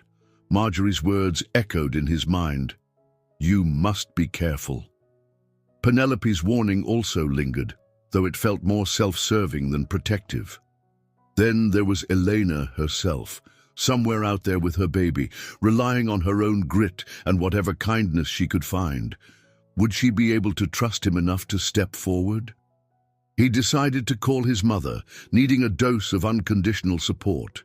She answered in a groggy voice, but perked up when she realized it was him. "Scott, honey, everything okay?" He explained the day's events in a tired, halting voice. Marjorie listened quietly. "I believe in you," she said at last, "but you can't carry this alone. Let people help you, whether it's Diane, your guards, or that lawyer. You're trying to shoulder all the responsibility by yourself." "I know," he murmured, feeling a swell of gratitude for her. "I just don't want to let anyone down. Elena, the company, you..." Marjorie's voice softened. "You've never let me down, son. And as for Elena, you're doing more than most would. Keep that heart of yours open, but keep your head on straight. Hard times demand both." He ended the call feeling a bit lighter. Yes, the conflicts were deepening. Penelope's impatience, corporate pressures, the risk of Ivan's retaliation. But for the first time in years, Scott sensed a purpose beyond profit margins. Even if it cost him dearly, he was determined to see this through. In the darkness of his penthouse, he resolved that no matter what new trials arose, he would not abandon Elena or the baby she protected with every ounce of courage she had left. 2 mornings later, a sharp knock on Scott's office door unsettled him. He looked up from his laptop to see Walter Gibson standing there, flanked by 2 other board members, Paula Green and Simon Lee. Their expressions were stony, clearly brimming with discontent. "Walter, Paula, Simon, come in," Scott said, clearing his throat. He felt a spike of anxiety, recalling the last conversation with Walter. This didn't bode well. They stepped in, closing the door behind them. Walter took the lead, depositing a thin folder onto Scott's desk. "We need answers about your recent activities." Paula, a savvy CFO with graying hair, chimed in. "We've received concerns from investors about your frequent absences and alleged funneling of personal funds into uncertain causes." Simon, usually more reserved, nodded. "They fear you're distracted. They need reassurance." Scott forced a calm demeanor. "I've been tending to private matters, yes, but that hasn't hindered our performance. Our revenue is steady, and the new encryption product is on track for launch." Walter opened the folder, revealing a few printed articles, blog posts and minor news sites speculating on Scott's involvement with an immigrant shelter. This kind of publicity could explode if the mainstream media picks it up. Investors are wary of controversy, especially involving a potentially corrupt Mexican politician. Is there truth to these stories? Scott leaned back, taking a moment to choose his words. "I won't deny I've taken a personal interest in helping a woman in dire straits. And yes, I'm working with a non-profit, but it's all my private money, not corporate funds." "That may be so," Walter said, "but the optics remain. We can't risk a scandal. We're on the verge of major partnerships, and we don't want to scare them off." Paula's voice softened slightly. "We understand you have your reasons, but the board has a responsibility to safeguard the company. If the market believes our CEO is embroiled in a personal conflict with dangerous individuals, shares could plummet." An anger rose in Scott's chest. "So, you want me to drop everything? Turn my back on someone who needs help? We want you to be discreet," Walter said curtly. "If you must continue, do it quietly. Limit your exposure. Right now, it seems you're too entangled." Scott felt cornered. He thought about Elena, likely still wandering with her baby, and how he'd come so close to finding her. There was no way he could abandon the effort, not after all the progress, albeit small, he'd made. "I hear your concerns," he said finally, his voice tight, "but I have no intention of letting the company fall apart, nor do I intend to abandon my moral obligations." Walter exchanged a glance with Paula and Simon. "Fine. We'll hold off on any formal action, but consider this a warning. The board will reconvene in a month, and we'll evaluate your performance and public standing. If problems persist, we'll vote on further measures. They left, tension filling the space they vacated. Scott stood at his desk, blood pounding in his ears. This was the unseen wall he'd been dreading, the moment where moral duty slammed against corporate interest. If the board felt he was a liability, they could force him out as CEO. The very company he had built from the ground up could slip from his grasp. As the day wore on, he tried to focus on the encryption product's final touches, but each time his phone rang or vibrated, he jolted, half expecting another threat from Ivan's camp or an investor meltdown. By evening, his nerves were frayed. He decided to leave early and visit the Foundation's office in Queens, seeking solace among people who shared his convictions. At New Beginnings, he found Diane in a small office, reviewing documents by the harsh glow of a single desk lamp. She looked up, brow creased with worry. Rough day. You could say that, Scott exhaled, dropping into a plastic chair. He explained the board's ultimatum and the growing fear that he might lose everything if he continued down this path. Diane offered a sympathetic smile. I won't pretend that isn't serious. But you need to ask yourself, what's more important, your title or your conscience? Scott stared at the worn carpet. I'm trying to do the right thing, but I feel like I'm pushing against walls on all sides. If I lose my position, I lose the leverage that could protect Elena. Who's going to listen to a former CEO with no power? Diane tilted her head.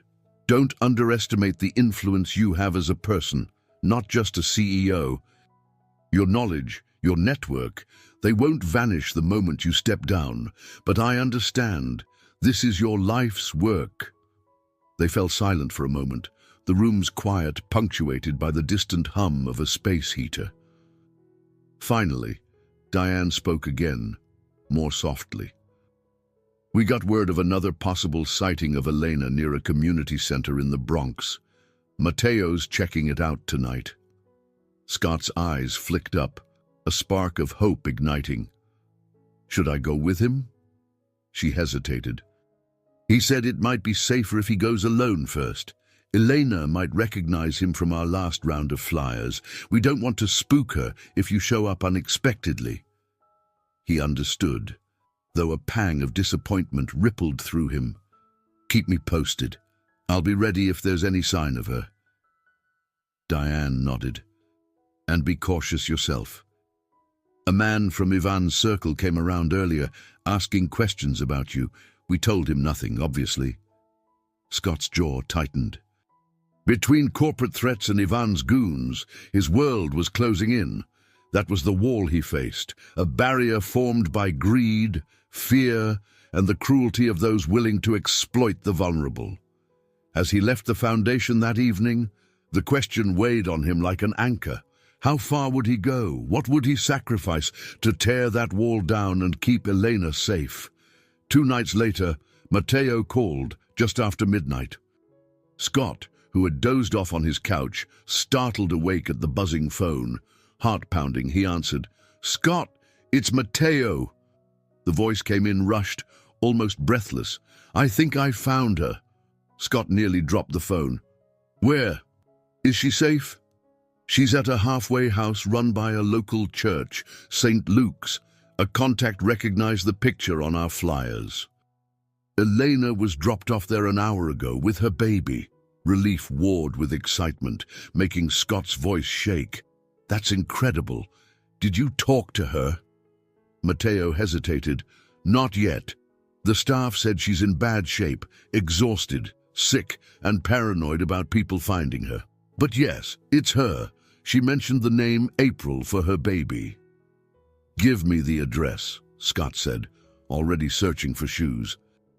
After scribbling down directions, he threw on a coat and hurried out. Adrenaline coursed through him, overriding the fact that it was a frigid winter night. When he arrived at the small, nondescript brick building, Mateo was waiting on the porch, his breath visible in the cold. "They're letting her rest," he said quietly, leading Scott inside. The living room was simple, worn couches, a few chairs, a table with a bowl of fruit. Warmth from a space heater created a gentle lull. A middle-aged volunteer named Sister Kathleen greeted them, her voice hushed. "Eleanor's upstairs with her baby, trying to sleep. She's weak and hasn't eaten much, but she's safe here." Scott's heart pounded. "Could I see her?" Sister Kathleen seemed to weigh his request. "She's very wary. Perhaps you should wait until morning. Give her a chance to rest." He nodded reluctantly, agreeing it was best not to overwhelm Elena. Still, the thought of finally being just a few feet away after so many near misses left him trembling with pent-up emotion. He collapsed onto one of the couches in the living room, refusing to leave, though it meant dozing in an unfamiliar place for the remainder of the night. At dawn, Sister Kathleen gently woke him, pointing upstairs. "Elena's awake. She asked who you were." Scott climbed the narrow staircase, his heartbeat an audible thud in his ears. In a small bedroom with plain white walls, he found Elena sitting on a creaking bed, April nestled in her arms. Even though her dark hair was disheveled and her cheeks hollow from stress, she was still the Eleanor he remembered. For a moment, neither spoke, their gazes locked in a swirl of memory and disbelief. "Scott," she whispered, her voice raspy. April stirred at the sound, letting out a soft whimper. He approached slowly, crouching a few feet away. "It's me. I've been looking everywhere for you." Tears glistened in her eyes, but her expression remained guarded. "Why? After so many years?" He swallowed, recalling all the times he'd wondered the same thing. "I saw you that day on Fifth Avenue, begging in the cold, and I couldn't just let that be it. I needed to help." Eleanor clutched the baby closer. "Everything's so complicated. Ivan has people everywhere." "I don't want anyone else getting hurt." Scott gently reached out, stopping short of touching her hand. "I know, but we have a plan to keep you safe, to get you legal help, a place to stay. All of it. You just need to let us." A moment passed, and then Eleanor bowed her head, her thin shoulders shaking. "I'm so tired. I just want April to be safe." Scott inched forward, sitting on the edge of the bed. The child, April, blinked up at him, her wide brown eyes mirroring Elena's. It took all of his restraint not to cry. "You both deserve safety. Let me help." She gave a small nod, tears slipping down her cheeks. "Okay." For the first time in months, Scott felt a glimmer of triumph. They had found Elena, and she was willing to trust him, at least a little. He hurried downstairs, updated Matteo and Sister Kathleen, and began making calls. First to Diane, who promised to send a counselor, then to Rachel Castillo, who would prepare the paperwork for protective orders and potential asylum. In the midst of this small victory, however, the fragility of the situation weighed on him. Elena looked physically worn, and every mention of Ivan's name sent tension rippling through her. Plus, the hostility from Walter and the board still loomed, and Ivan's men could be watching. Yet for now, in that cramped hallway of the halfway house, Scott closed his eyes and drew a trembling breath of gratitude. After all the searching, Elena was no longer just a memory or a rumor. She was here with April in her arms, and they were finally on the first step towards sanctuary. Over the next week, Elena gradually regained some strength while staying in the modest shelter at St. Luke's. Word of her location was kept tightly guarded. Only Diane, Matteo, Sister Kathleen, and Scott knew the details. Each day, Scott visited, bringing supplies for April and hot meals for Elena. He also arranged a rotating guard from a private security firm, just in case Ivan's men showed up unannounced. One afternoon, Rachel Castillo arrived to begin the legal process. She and Elena spoke quietly in the shelter's small office, the door shut for privacy. Scott waited outside, pacing the hallway. He could hear soft murmurs, but couldn't make out the words. After nearly an hour, Rachel emerged, looking both satisfied and concerned. She's agreed to file for a protective order and to pursue an asylum claim, Rachel said, but we need evidence of Ivan's corruption and abuses. Testimonies, documents, anything that can prove the threat is real. Scott nodded, relieved. We have some leads on Ivan's shady campaign contributions. If that ties in with threats to Elena, it should help, right? Rachel pursed her lips. Potentially. But these cases can be lengthy and complicated, especially if Ivan wields influence in U.S. circles. We'll need unwavering support from you and your network. I'll do whatever it takes, Scott said firmly, even as he thought of Walter Gibson's looming threat and Penelope's mounting frustration. He couldn't let that stop him. Over the following days, Scott facilitated every resource Rachel requested. He used old contacts from his Bronx upbringing to gather any local knowledge about Ivan's associates. He leaned on Diane to coordinate with other non-profits that might have documented cases of abuse tied to Ivan's political circle. As the puzzle pieces came together, it felt like climbing a steep mountain. Each discovery offered hope, but the summit, true safety for Elena, remained distant. Meanwhile, the tension at Scott's company escalated. Walter circulated rumors of a potential board meeting to challenge Scott's leadership. The encryption product was nearing launch, and though Scott's team had it under control, the board wanted the CEO front and center. This forced him to juggle more than ever, corporate duties by day, clandestine planning with Rachel and Diane by night. Penelope, too, demanded answers. One evening, she confronted him in his penthouse.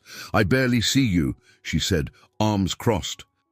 She looked elegant in an off-shoulder evening dress, as though she'd come from another high society function. "You miss calls, you skip events, and investors are whispering, 'When is this going to end?'" Scott leaned against the kitchen counter, exhausted. "It will end when Elena and her baby are safe. This is real, Penelope. It's not some hobby I can drop." Her gaze hardened. "And what about us? The wedding? My mother is calling you an embarrassment. She thinks you're jeopardizing everything for some woman who vanished from your life decades ago." He felt a stab of guilt, not because he agreed, but because he knew his choices were pulling him away from the life they'd carefully curated. "I'm not asking you to understand everything, but I do need you to respect it." Penelope stared at him, her expression unreadable. After a long pause, she scoffed softly. "You're throwing away everything we've built. For what? A crusade?" He didn't respond, and that silence was answer enough. She left without another word, leaving him alone in the penthouse, burdened by the knowledge that his personal life was unraveling just as quickly as his professional one.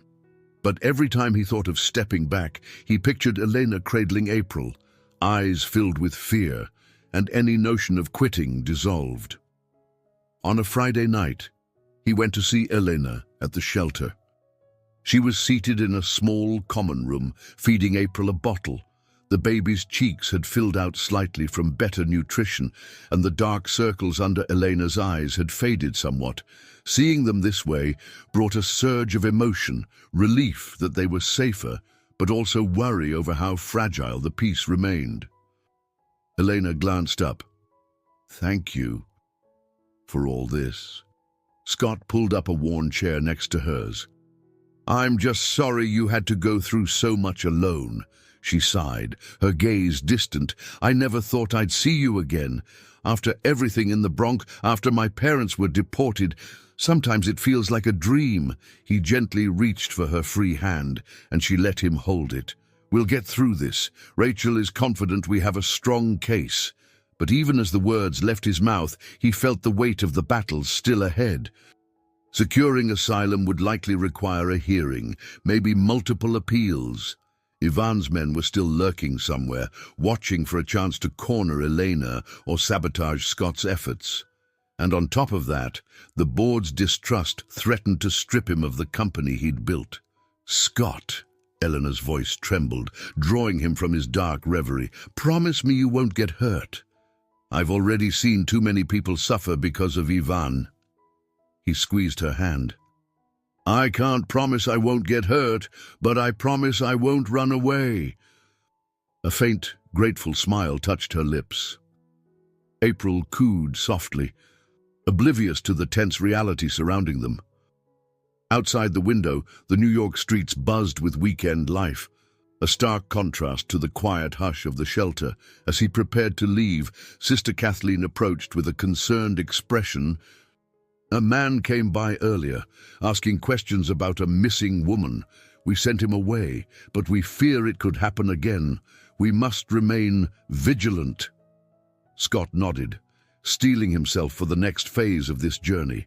Every piece of progress they made drew them closer to a final confrontation, one where Ivan's threats, the board's scrutiny, and the question of Elena's legal status would collide.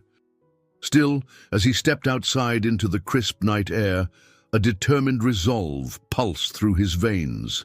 The climb was steep, but he would not falter. Too many lives were at stake, and for once in his life he felt certain that this battle, no matter how risky, was the one he was meant to fight. A piercing January wind swept across Manhattan, rattling windows and forcing pedestrians to huddle deeper into their coats. High above the bustling streets, in Scott's penthouse apartment, a small group gathered around his polished walnut dining table. It was an unusual assembly. Diane Brooks from the Foundation, lawyer Rachel Castillo, Mateo, and Scott's private security consultant, a former military officer named Malcolm Reed. At the head of the table sat Scott himself, looking drawn but determined. Elena was not present. She and her daughter remained safely tucked away at the St. Luke's shelter, protected by a volunteer rotation. The group had convened to finalize a plan, one that would address both the immediate threat from Ivan and the urgent legal steps needed to secure Elena's asylum. Diane began the discussion, her gaze shifting between the others. "We all know what's at stake. Elena is willing to testify about Ivan's abuse and the political corruption she witnessed. If we do this correctly, it could fast-track her case. But it'll draw attention. Possibly the wrong kind." Rachel nodded, her tone measured. "Once we file the formal petition, her identity and circumstances become part of official records. Ivan's lawyers might try to discredit her or even claim she's lying to gain legal status. His team could push for an immediate hearing, and if they succeed in painting her as not credible, it could jeopardize everything." Scott's jaw tensed. "What if we counter that by going public? Expose Ivan's corruption. Show the world Elena's plight so there's too much scrutiny for him to bury the case," Malcolm interjected, his posture straight as a rod. "Going public is a double-edged sword. Yes, it brings attention, but it also risks making Elena and April even bigger targets. Ivan has resources, and he won't hesitate to retaliate." A heavy silence fell. Each of them understood the precarious balance they walked. Finally, Mateo spoke, his voice low. "I've been talking to women in the community. Some encountered Ivan's associates, threats, bribes to reveal Elena's whereabouts. It's getting worse. If we wait too long, they might find her anyway." Scott raked his fingers through his hair, frustration evident. "We need to move forward. I can't just sit back and watch these threats pile up." Rachel exchanged a glance with Diane. "Then the next step is filing the petition immediately. We have enough evidence of ongoing danger. We'll also request an emergency protective order, but Elena must be prepared to speak with the authorities and face Ivan in a legal setting." That last part hung in the air. While Elena had agreed in principle, Scott knew how terrified she was. The memory of her tearful admission, "I'm so tired. I just want April to be safe," echoed in his mind. Still, the law required her testimony. Diane placed a reassuring hand on Scott's arm. I'll talk to her again, make sure she feels supported. We'll have an advocate by her side 24/7. Scott's phone, resting on the table, lit up with an incoming call. The screen showed Walter Gibson. A wave of irritation washed over him. Walter rarely called after office hours unless it was urgent. Scott debated ignoring it, but the others gave him a nod to go ahead. He answered with a clipped greeting. Walter's voice crackled through, tense and agitated. "Scott, we have a problem. Several board members have heard rumors you're about to be embroiled in a major legal fight. Something about a scandal with a Mexican official. They're calling an emergency session in 2 days to discuss your position as CEO." Scott closed his eyes, inhaling sharply. "Walter, I'm in the middle of something important. Can't this wait?" "No," Walter snapped. "It can't. You think your personal crusade is separate from company affairs, but you're wrong. Fix this or step aside. The board won't risk a meltdown over your entanglements." The call ended abruptly. Scott set the phone down, a hollow feeling in his chest. It was a stark reminder that while he fought for Elena, forces within his own company were rallying against him. He summarized Walter's message for the group, prompting anxious looks. Diane sighed.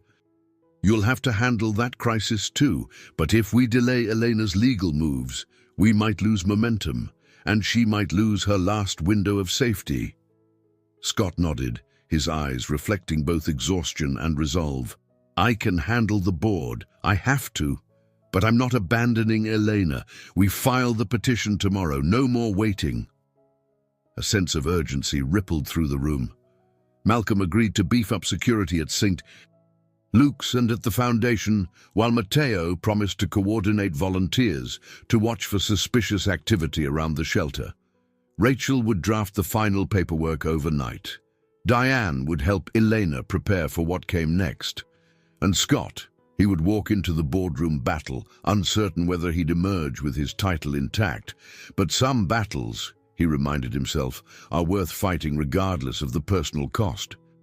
As the group dispersed into the cold Manhattan night, the stage was set for the coming storm.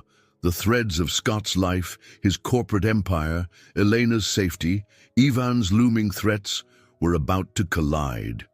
He closed the door behind them, taking a moment to absorb the gravity of it all.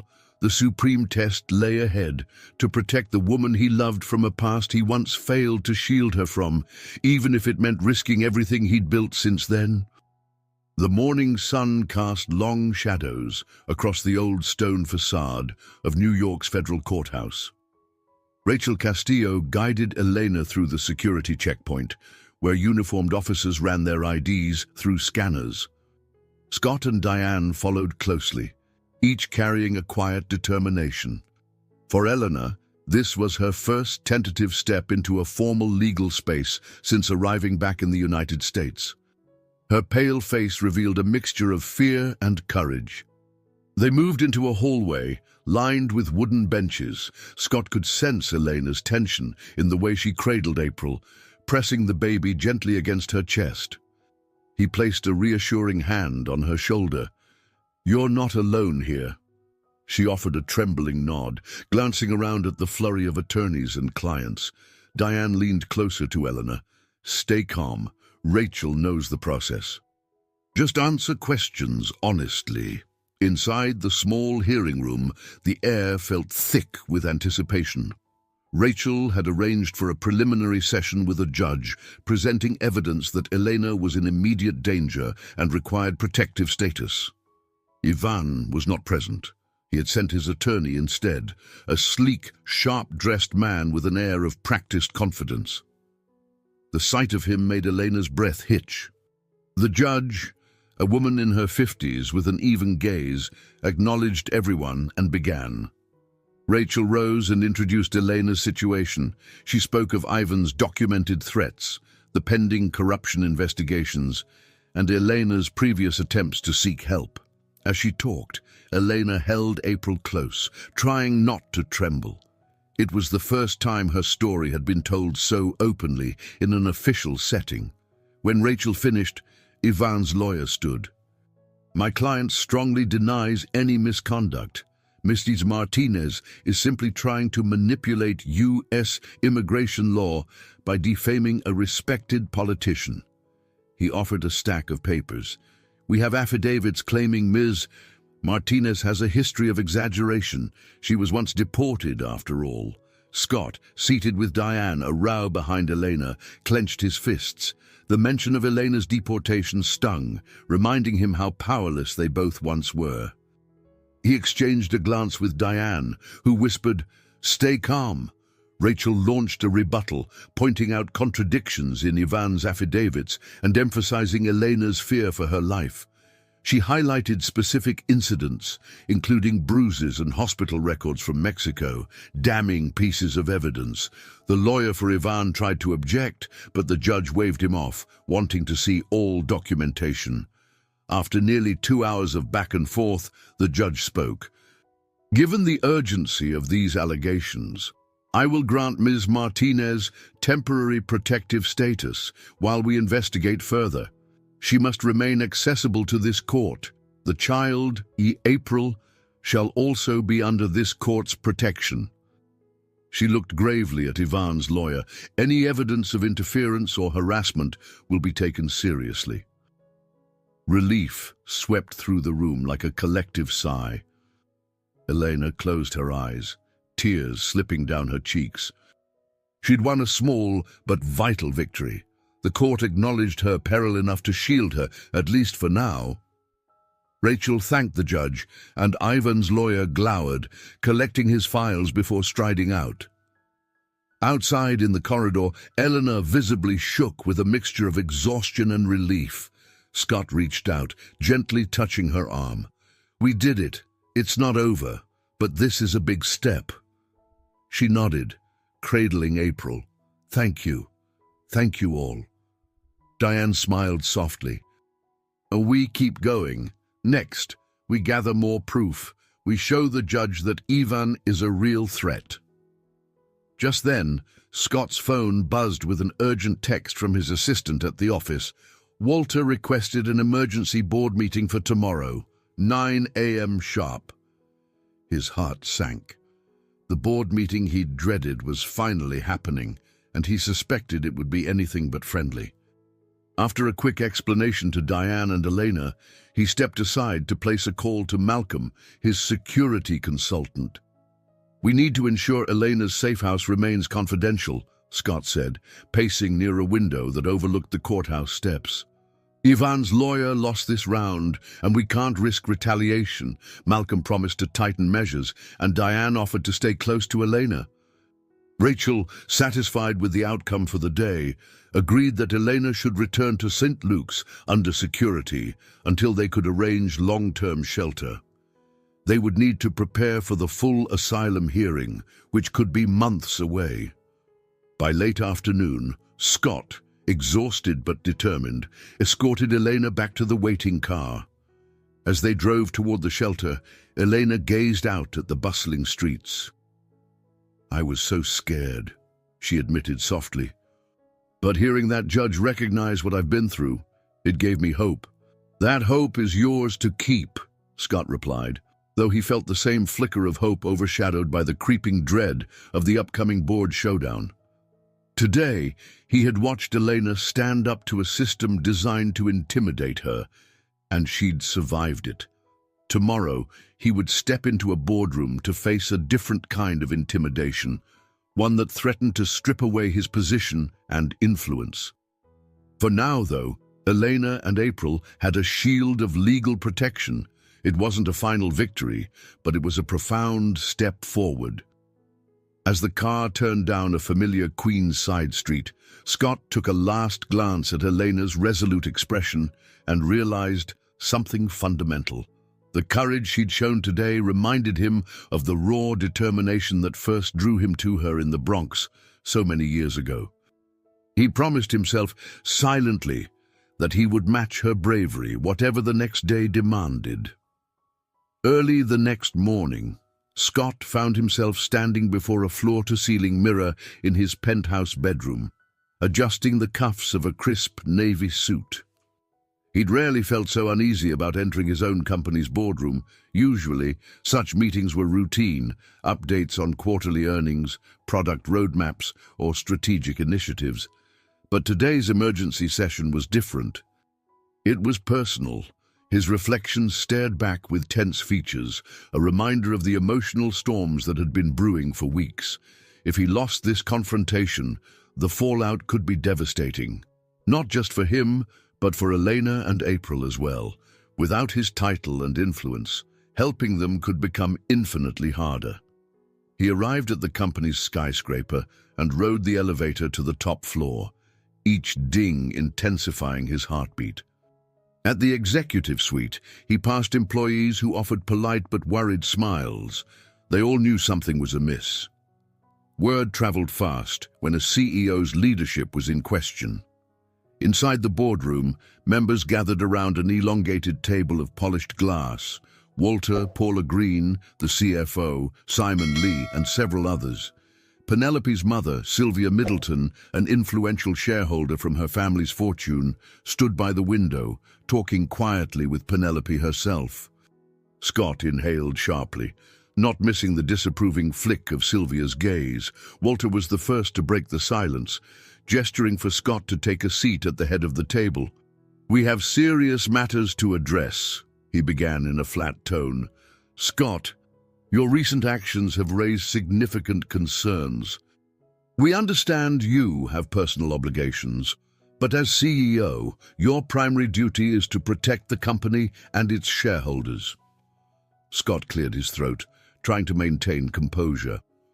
"I won't deny I've taken a personal interest in a legal case involving an old friend, but it hasn't interfered with our product launch or revenue streams. In fact, the new encryption platform is on schedule." Paula leaned forward. "That's true, but investor confidence is shaken by reports linking you to a political scandal. We've even received inquiries from potential partners who worry about negative press." "Reports are exaggerated," Scott insisted. "My involvement is humanitarian. I'm helping a domestic violence survivor and her child. Where's the scandal in that?" Sylvia stepped away from the window, her voice dripping with disdain. "Your so-called humanitarian act is overshadowed by the fact that this woman's ex-husband is an influential politician. Scandal sells, Mr. Morris, and you're giving the media an open door." Penelope, seated beside her mother, remained silent, though her tense expression spoke volumes. She hadn't told him Sylvia would attend, and he wondered if this was a coordinated effort to pressure him. Walter slid a folder across the table. "Let's talk finances. Rumors say you've allocated substantial personal funds to this cause. Some wonder if you're using company resources as well." Scott shot him a hard look. "I have not used company money. My donations come from my personal accounts. That's my prerogative." Simon Lee cleared his throat. "Look, no one here wants to oust you hastily, but we must ensure you remain fully committed to the company. With the encryption product about to go global, any instability could sink our stock prices." Scott felt a surge of adrenaline. This wasn't just about money. It was about leveraging moral fear to keep him in line. He squared his shoulders. "Let me remind everyone that I built this company from the ground up. I've always acted in its best interest. I'm not reckless enough to harm my own creation." Walter's lips formed a thin line. "Then prove it. We propose a formal motion. You will step back from public association with this legal case until after the product launch and pending partnerships are secured. If you refuse, we have the authority to vote on suspending you as CEO." The ultimatum hung in the air, echoing in the sudden quiet. Scott's gaze flicked around the table. Most board members avoided his eyes, clearly uncomfortable. Penelope's stare was downcast, her fingers twisting the edge of a notepad. Even she wouldn't speak on his behalf. Sylvia Middleton watched with a faint smirk. At that moment, he realized the painful truth. Many around this table valued profit above all else. His personal crusade, to them, was an inconvenient moral tangent. Bile rose in his throat. He steadied his breathing and spoke calmly. "I appreciate your concerns, but I won't be coerced into abandoning someone in danger. I can manage my responsibilities here and still help Elena Martinez." Walter leaned back, exhaling through his nose. "Then we'll take a vote, for or against suspension." The tension tightened like a coiled spring. Paula and Simon exchanged uncertain glances, while Sylvia announced she was in favor of suspension. Penelope's eyes flicked to Scott for a split second, then she stared at her lap. In that moment, Scott realized he might lose. Anger, disappointment, and a strange clarity flooded him. If they forced him out, he'd find another way. This wasn't about clinging to a title. It was about standing for something that mattered. He braced himself, ready for the worst. The vote began. Walter, Sylvia, and a couple of others raised their hands for suspension. Paula and Simon hesitated, looking torn. A few members, loyal from the company's early days, voted to keep him. The Count teetered on the brink of removing him, until Simon slowly, reluctantly, sided with Scott. Paula, too, gave a nod of support. Walter frowned deeply. "By a narrow margin, you keep your position. But consider this your final warning, Scott. If anything happens that disrupts our launch or tarnishes this company's name, we will revisit this vote, and it won't be in your favor." A restless shuffle spread around the table. Meeting adjourned, most hurried out, eager to escape the strain. Penelope exited without a word, trailing after her mother. Walter lingered, scowling at Scott. Then he left as well. Scott stood alone, the city skyline framed in the boardroom's glass walls. He had survived the vote, but just barely. In the polished reflection of the window, he saw his shoulders slumped under the weight of so many burdens. Today felt like staring into a mirror, revealing parts of himself he rarely acknowledged, his unwavering need to do the right thing, even at severe personal risk. And as he left the silent boardroom, he accepted that the storm was only intensifying. The greatest test was yet to come, not just in legal battles or corporate showdowns, but in facing himself and his deepest fears. Scott stepped out onto the bustling sidewalk outside his office tower, exhaling a breath he hadn't realized he'd been holding. The board meeting had left him drained, but also fiercely determined. Having narrowly avoided suspension, he felt the ticking clock of an ultimatum. If any scandal broke or the product launch faltered, he'd be out, and so would his ability to protect Elena.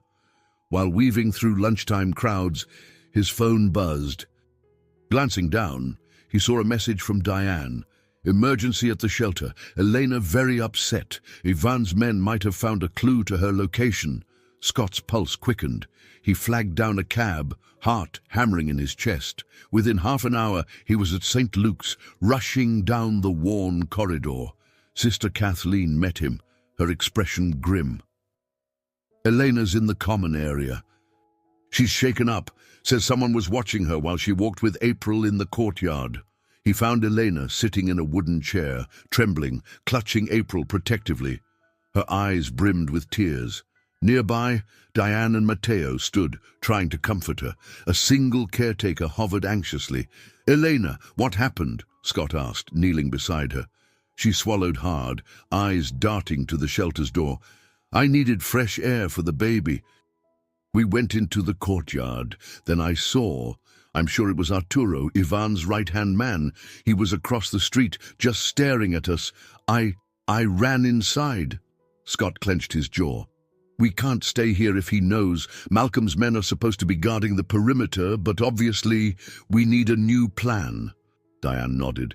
"I've already called Malcolm. He's sending more security, but maybe it's time to move Elena somewhere safer." Matteo stepped forward. "I know a secure temporary housing unit in Brooklyn that a local church uses for special cases. Very few people know about it. We could bring Elena and April there." Elena met Scott's gaze, her voice shaky. "I'm scared, but I'll go anywhere if it keeps April safe." Scott squeezed her hand gently. "We'll handle the details. Let me make some calls." He stepped into the hallway, phone in hand, contacting Malcolm and coordinating with Rachel about the legal implications of relocating Elena. All the while, a swirl of conflicting thoughts flooded him. Anger at Ivan's relentless harassment, worry about the board's next move, and fear for Elena's immediate safety. This situation was escalating faster than he had anticipated. Within an hour, a private van arrived, driven by one of Malcolm's trusted men. Elena, gripping April close, followed Diane into the vehicle. Scott hopped in beside them, every sense on high alert. Matteo climbed into a second car behind them, ready to run interference if anyone followed. The ride to Brooklyn was tense, the city streets passing in a blur of traffic and towering buildings. Elena, pale and silent, stared at April's tiny face, occasionally pressing a kiss to her baby's forehead. Scott reached over to place a reassuring hand on her shoulder. "We'll get through this," he murmured, though a knot of dread coiled in his stomach. Eventually, the van pulled up to a small brownstone nestled between larger apartment complexes. The curtains were drawn, and a discreet side entrance led to a partially finished basement apartment. Inside, there were 2 rooms, a modest bedroom and a living area with a kitchenette. It was no penthouse, but it offered anonymity. Diane inspected the rooms, nodding approval. "This will do for now.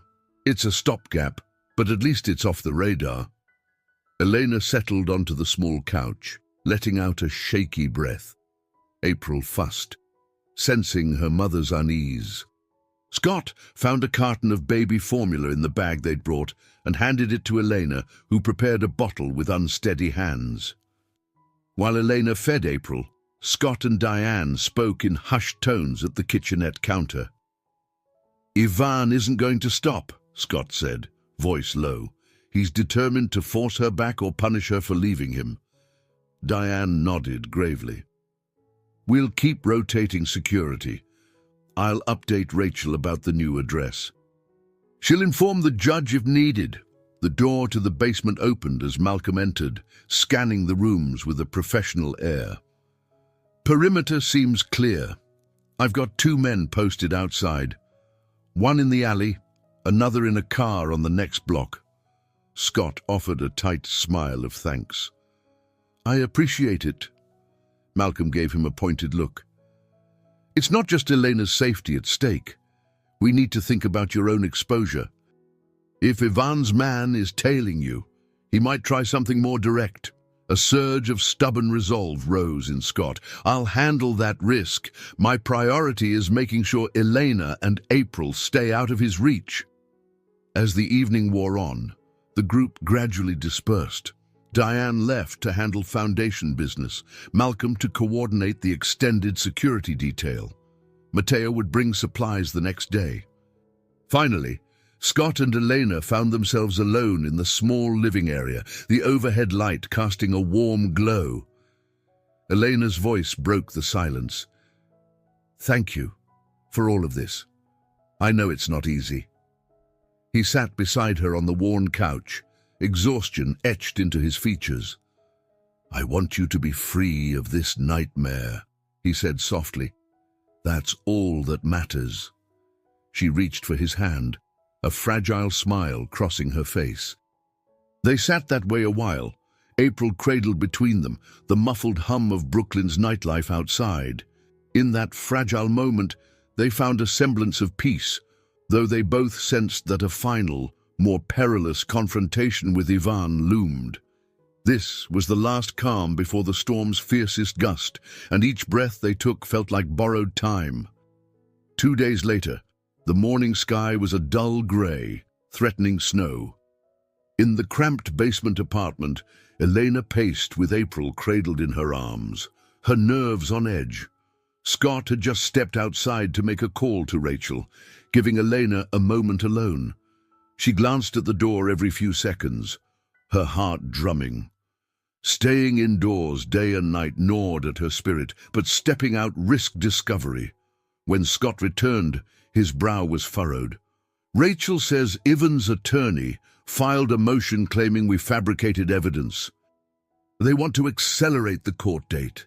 It could happen as soon as next week. Eleanor felt her stomach lurch. But that means I'll have to face him, doesn't it? Scott nodded, crossing the room to gently stroke April's cheek. Yes, but you'll have legal protection. We'll have more evidence by then. Rachel believes the judge won't buy Ivan's story if we can present solid testimony from you and potentially other witnesses. She sank onto the couch, feeling the weight of her past close in. I still can't believe I have to stand in front of him again.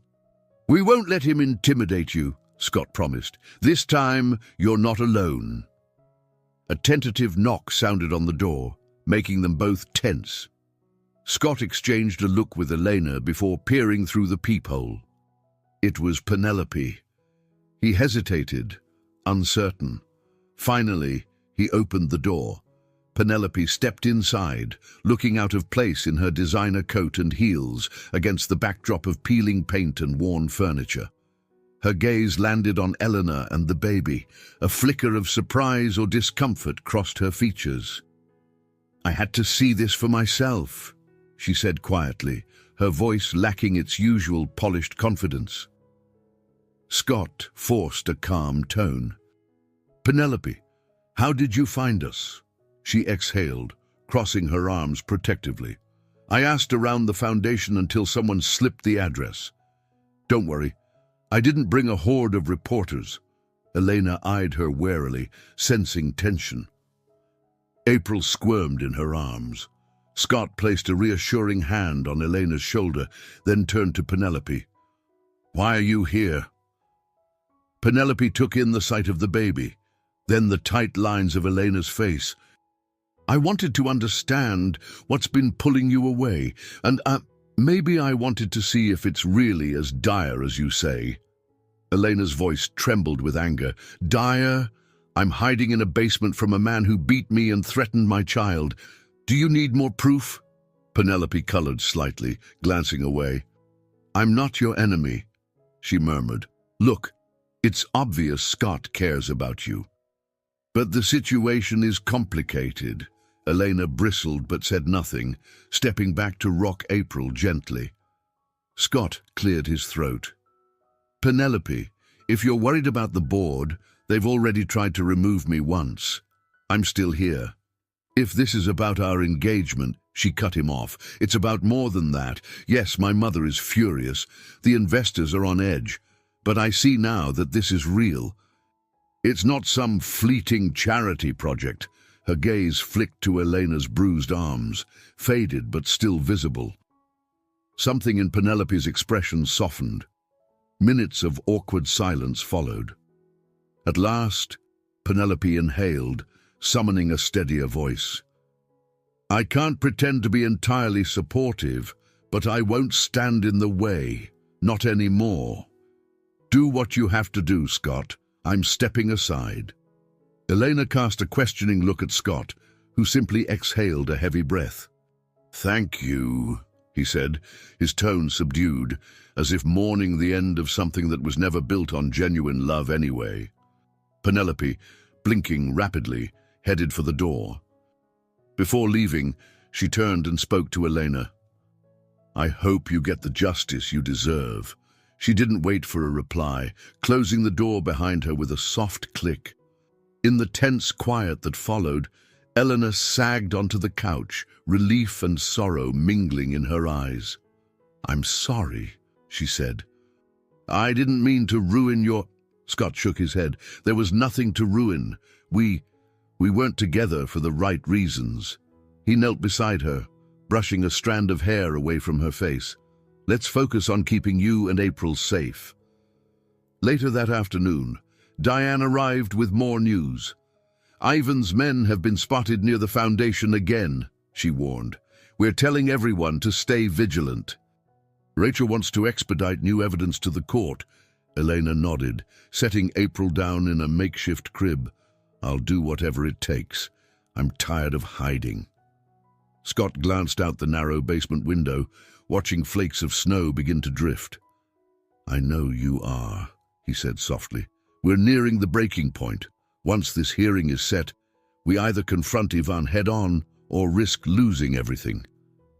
Diane looked between them, determination shining in her eyes. "Then we confront him. The legal system is on our side if we can gather the right evidence. And we have moral truth. He's the abuser, the criminal. We just need to show the world." In the distance, sirens wailed, mingling with the muffled hum of Brooklyn's streets. Scott gently rubbed his temples, mentally preparing for what lay ahead. The hearing would be a crucible.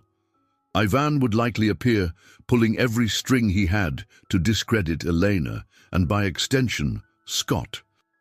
The board was hovering like vultures, ready to pounce if a whisper of scandal tainted the company's upcoming launch. And Penelope's exit from his life, though inevitable, added its own layer of emotional strain. Yet the more the walls seemed to close in, the more Scott felt a sense of unwavering resolve. He remembered Eleanor's tearful eyes when they first reunited on Fifth Avenue, her face drawn with desperation. He recalled how a single glance through a car window had reignited feelings he thought he'd buried under corporate ambition. Now he stood on the brink of a final showdown, against Ivan, against the board, against his own past failings. Elena gently placed a hand over his. "Thank you for standing by me," she whispered, "for believing in me." Scott squeezed her hand back, looking into her eyes. "I always believed in you. I just lost my way. But I'm here now." As snow gathered on the basement window, they sat quietly, drawing strength from the companionship they had rediscovered. The next steps were fraught with risk, but in that small, hidden room, their unity felt like a light piercing the gloom. Soon, they would step into the courthouse for the battle that would decide their future. They were ready to face the storm, together. The day of Elena's final court hearing arrived sooner than anyone expected. Dawn broke over the city, washing the streets in a pale winter light. In the cramped Brooklyn apartment that had become their refuge, Elena clutched April in her arms, heart pounding at the thought of standing before a judge, and Ivan once more. Scott paced by the window, phone in hand. He'd just ended a tense call with Rachel Castillo. "She's on her way to the courthouse," he told Elena, voice subdued. "Diane and Mateo will meet us there too." Malcolm's security team is stationed outside. A swirl of emotions filled the room. Elena dressed April in a tiny pink sweater, checking each button as if it were armor against the unknown. "What if the judge doesn't believe me? Or if Ivan bribes someone?" Scott moved closer, placing a reassuring hand on Elena's shoulder. "Rachel has the evidence lined up, medical records, eyewitness accounts, and Diane got statements from 2 other women who escaped Ivan's circle. Stay strong, we're ready." Despite his confident words, a knot of anxiety tightened in Scott's stomach.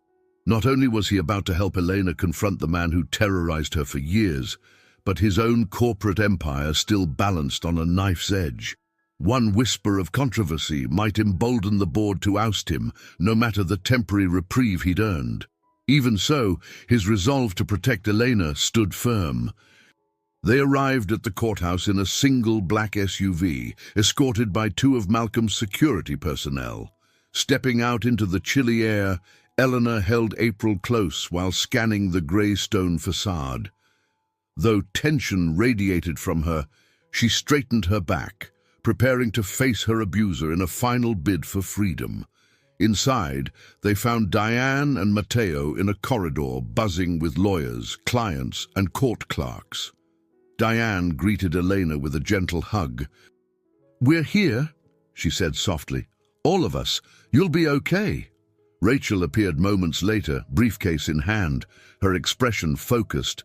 "We've been assigned to courtroom 4B. Ivan's attorney is already inside. Let's go. The group moved down the hall. Malcolm stationed one guard by the door to keep watch. Elena's grip on April tightened. Each step closer to the courtroom felt like wading into deeper water. At last, they passed through the heavy wooden doors and took seats near the front. The judge, a middle-aged woman with steel-grey hair, presided from a raised bench. Rows of spectators, many of them strangers, filled the pew-like benches behind the legal teams. Ivan sat at the defendant's table, impeccably dressed in a tailored suit, his expression cold and confident. Seeing him sent a visible shudder through Elena. Scott reached over and gently touched her arm. "I'm right here." As proceedings began, Rachel methodically laid out the case for Elena's asylum request. She recounted the abuse, supported by hospital reports and statements from other victims who described Ivan's political connections and intimidation tactics. The judge listened with an impassive face, occasionally asking clarifying questions. When Ivan's lawyer rose, his voice carried a suave edge. He accused Elena of lying, insisting she was simply manipulating the system to remain in the United States. He presented documents attempting to cast doubt on her character, claiming she had faked injuries and exaggerated the fear of harm. Throughout his speech, Ivan stared at Elena, a predatory glint in his eyes. Then came the moment everyone dreaded, Elena's testimony. Summoning every ounce of courage, she stood at the witness stand, April left in Diane's arms. Her voice quavered at first, but as she recounted instances of physical violence and threats to her family, her resolve seemed to solidify. Tears welled but did not fall. She spoke of the sleepless nights, the constant dread, and the final act of desperation that forced her to flee, even if it meant living on the streets with her infant daughter. When Ivan's lawyer attempted to rattle her with aggressive questioning, implying she only wanted financial gain, she met his gaze with surprising steadiness. "You cannot buy safety," she said quietly.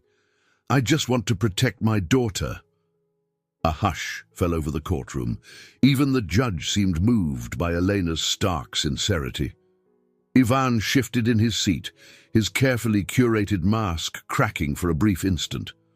Rachel then introduced new evidence, a witness statement from a former colleague of Ivan's who had overheard him boast about controlling judges in Mexico. The statement implied Ivan's capacity for corruption extended across borders. The judge studied the document intently, her expression darkening. Finally, the judge asked both sides to summarize. Ivan's attorney repeated his standard denial. Rachel reiterated Elena's need for protection and asked the court to uphold her asylum claim. The judge announced she would render a decision shortly. The tension was palpable as they all stepped outside the courtroom to wait. Diane cradled April while Elena stood trembling, leaning against a wall. Scott took her hand. "You were incredible in there," he said. "The judge saw the truth." Elena closed her eyes, exhaling in a rush of pent-up emotion. "I hope so." "I can't go back, Scott. I can't live like that again." He squeezed her hand gently, feeling an unexpected sense of unity with her. "You won't. Not if I have anything to say about it." Minutes later, a clerk summoned them back. Hearts pounding, they re-entered the courtroom. The judge's measured gaze swept across the assembled parties. Then, in a clear, firm tone, she pronounced that Eleanor's application for asylum was granted, citing credible fear of violence and political corruption. For a moment, it seemed time stopped. Eleanor staggered with relief, tears breaking free. Scott wrapped an arm around her shoulders, pulling her close. Diane and Mateo exchanged jubilant smiles. Even Rachel looked momentarily overcome by emotion. Ivan rose abruptly, face contorted with rage, and began barking objections. But the judge slammed her gavel, warning him to respect the court's decision or face contempt. Chaos ensued as reporters, alerted by some tip, spilled into the hallway. Elena, cradling April again, clung to Scott's arm as Malcolm's guards moved to shield them. The final storm had broken, and they stood in its eye, but this time the law was on their side, and at least for the moment, Ivan's power had been diminished by the truth. As they navigated the crowded exit, Eleanor looked at Scott with tear-filled eyes. "Thank you," she whispered, "for everything." He felt his own eyes burn with unshed tears. "We did this together," he replied, heart pounding with equal parts relief and triumph. For the first time in a long while, he felt that he truly kept his promise to protect her from injustice, no matter the cost. A swirl of cameras followed them from the courthouse, but Malcolm's security team ensured Elena, April, and the rest of the group reached their vehicles unharmed. By the time they drove away, adrenaline pulsed through everyone's veins, tempered by an overwhelming sense of relief. Elena's new legal status meant she no longer had to hide in shadows. Scott insisted they all regroup at Diane's foundation building in Queens.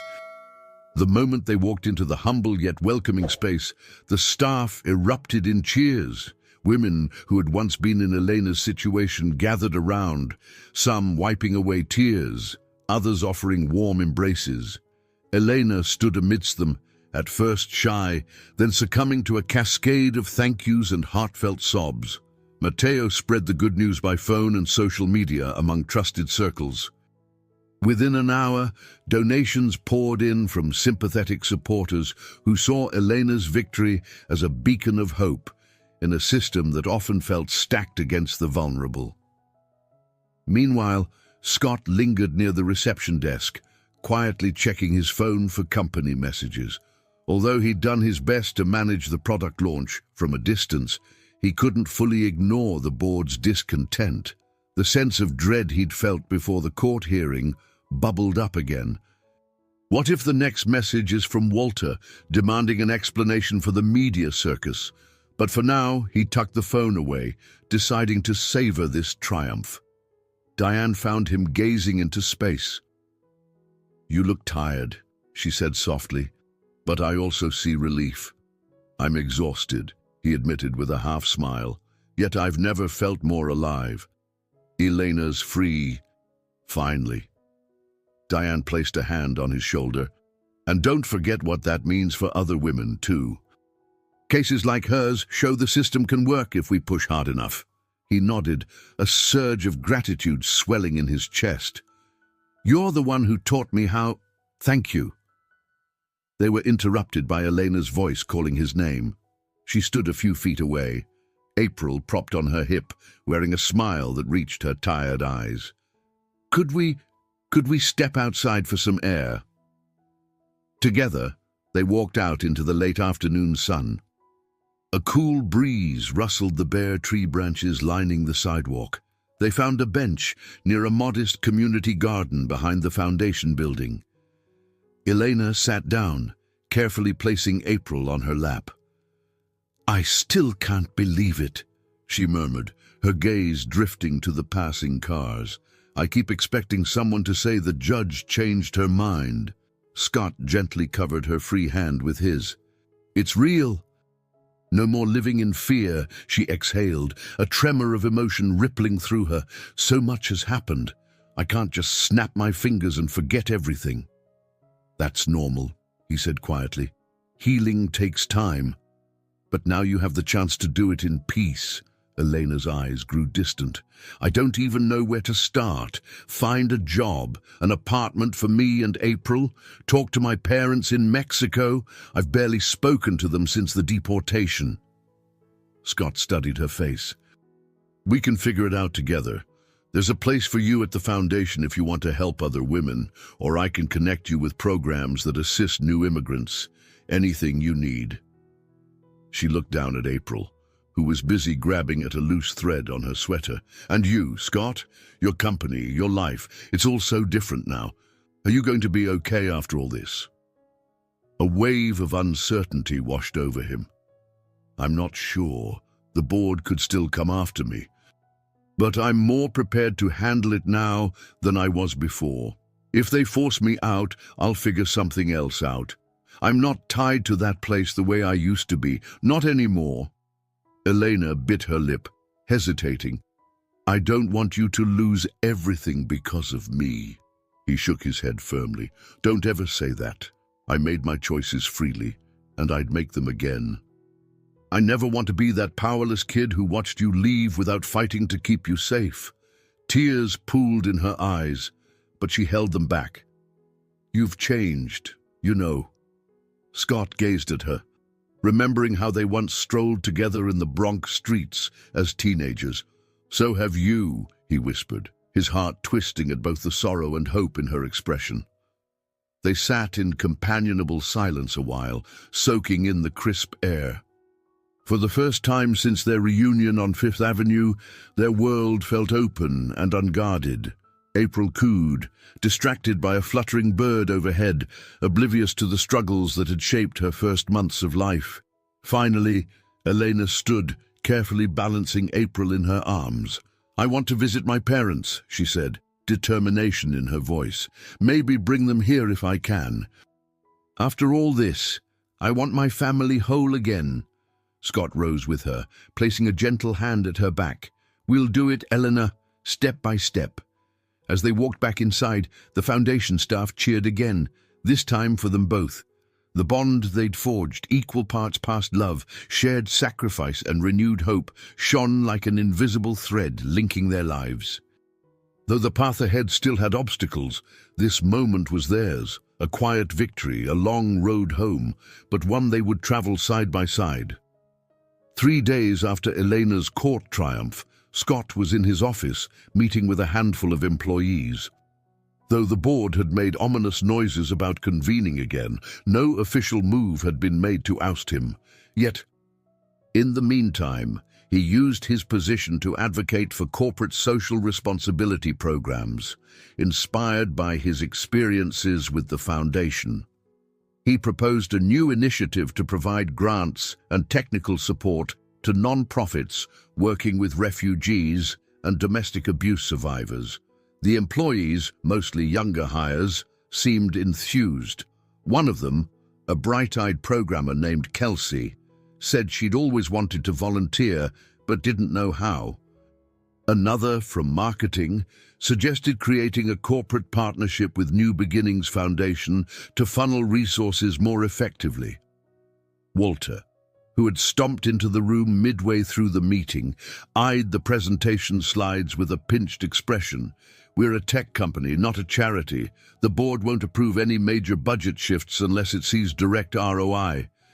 Scott met his gaze calmly. "The brand image alone is worth the investment. Plus, our employees want meaningful engagement. If we ignore that, we'll lose talent." Walter seemed unconvinced, muttering something about reckless idealism, but he refrained from further confrontation in front of the staff. Scott recognized this was only a temporary reprieve. Still, the seeds were planted. If the board did push him out, at least he'd leave, having sparked change. After the meeting, he returned to his desk, phone already buzzing. It was Elena, her voice brimming with excitement. "I just found a small apartment, Scott. Diane helped me apply. It's in a community housing complex here in Queens. They approved me." A broad grin lit his face. "That's amazing. When can you move in?" "They said by the end of the week," she replied, her tone light, almost giddy. "It's not big, but it's ours. April will have a real roof, a real home." "Count me in for moving day," Scott said warmly. "And anything else you need? Furniture, groceries, whatever." Elena's voice grew soft. "Thank you. I never imagined feeling normal again." They ended the call, and Scott took a moment to relish the simplicity of Elena's happiness.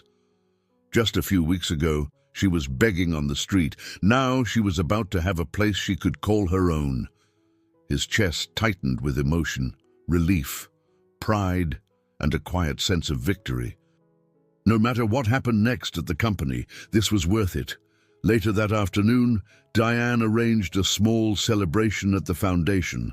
Women who had gone through hellish experiences gathered to share their stories of survival, each tale layered with pain and resilience. Elena stood before them, April dozing in a sling across her chest, and spoke hesitantly at first, but soon found her stride.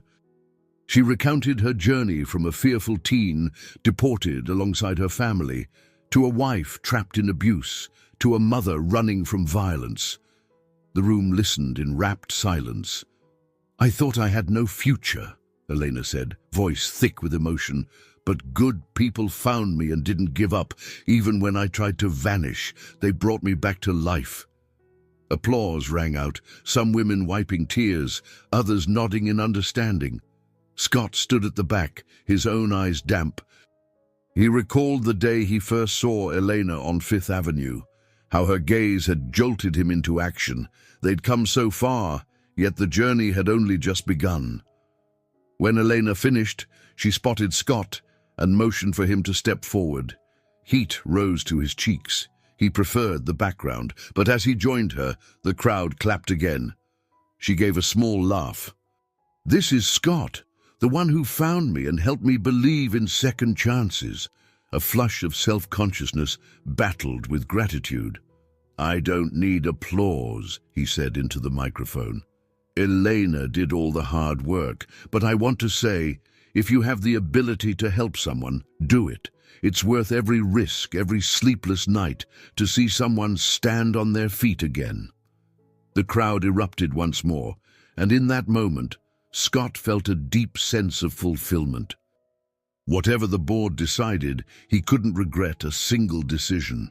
His own transformation, from an obsessive CEO fixated on metrics to someone who recognized the power of empathy, felt complete.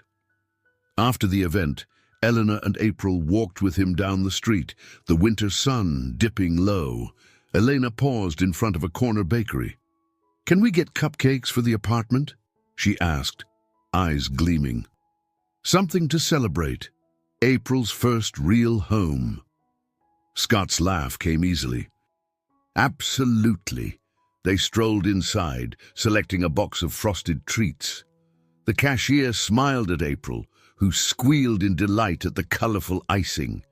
Stepping back onto the sidewalk, Elena gripped the box and turned to Scott. "How about you? Ready to face whatever comes next?" He nodded, inhaling the crisp air. "I am. The board can do what they want. I have no regrets." For a second, they simply looked at one another, a quiet warmth passing between them. Then, with April securely cradled, they headed toward the new apartment, cupcakes in hand, a small symbol of the sweet, if fragile, promise of a life rebuilt. A week later, in early evening, Scott stood by a freshly assembled crib in Elena's new one-bedroom apartment. The walls were plain white, the floors scuffed, but the smell of fresh paint lingered like a hopeful sign of beginnings. A soft lullaby played from a small speaker, and April cooed from inside the crib, big eyes wandering the unfamiliar room. Eleanor busied herself unpacking dishes in the adjacent kitchenette, wearing an old sweater that once belonged to her mother. She called it her lucky charm. Outside, the muffled city sounds drifted through a slightly open window where dusk had settled over Queens. Stepping into the kitchenette, Scott began arranging cups on a shelf. "We should have a housewarming party," he joked, "though I doubt you want a crowd just yet." Elena let out a light laugh. "Soon. For now, I'm just enjoying the quiet. It's been so long since I felt safe." He gently closed the cabinet. "You're not worried about Ivan anymore." Her smile faded, replaced by a thoughtful look. "I won't lie. I'm still cautious.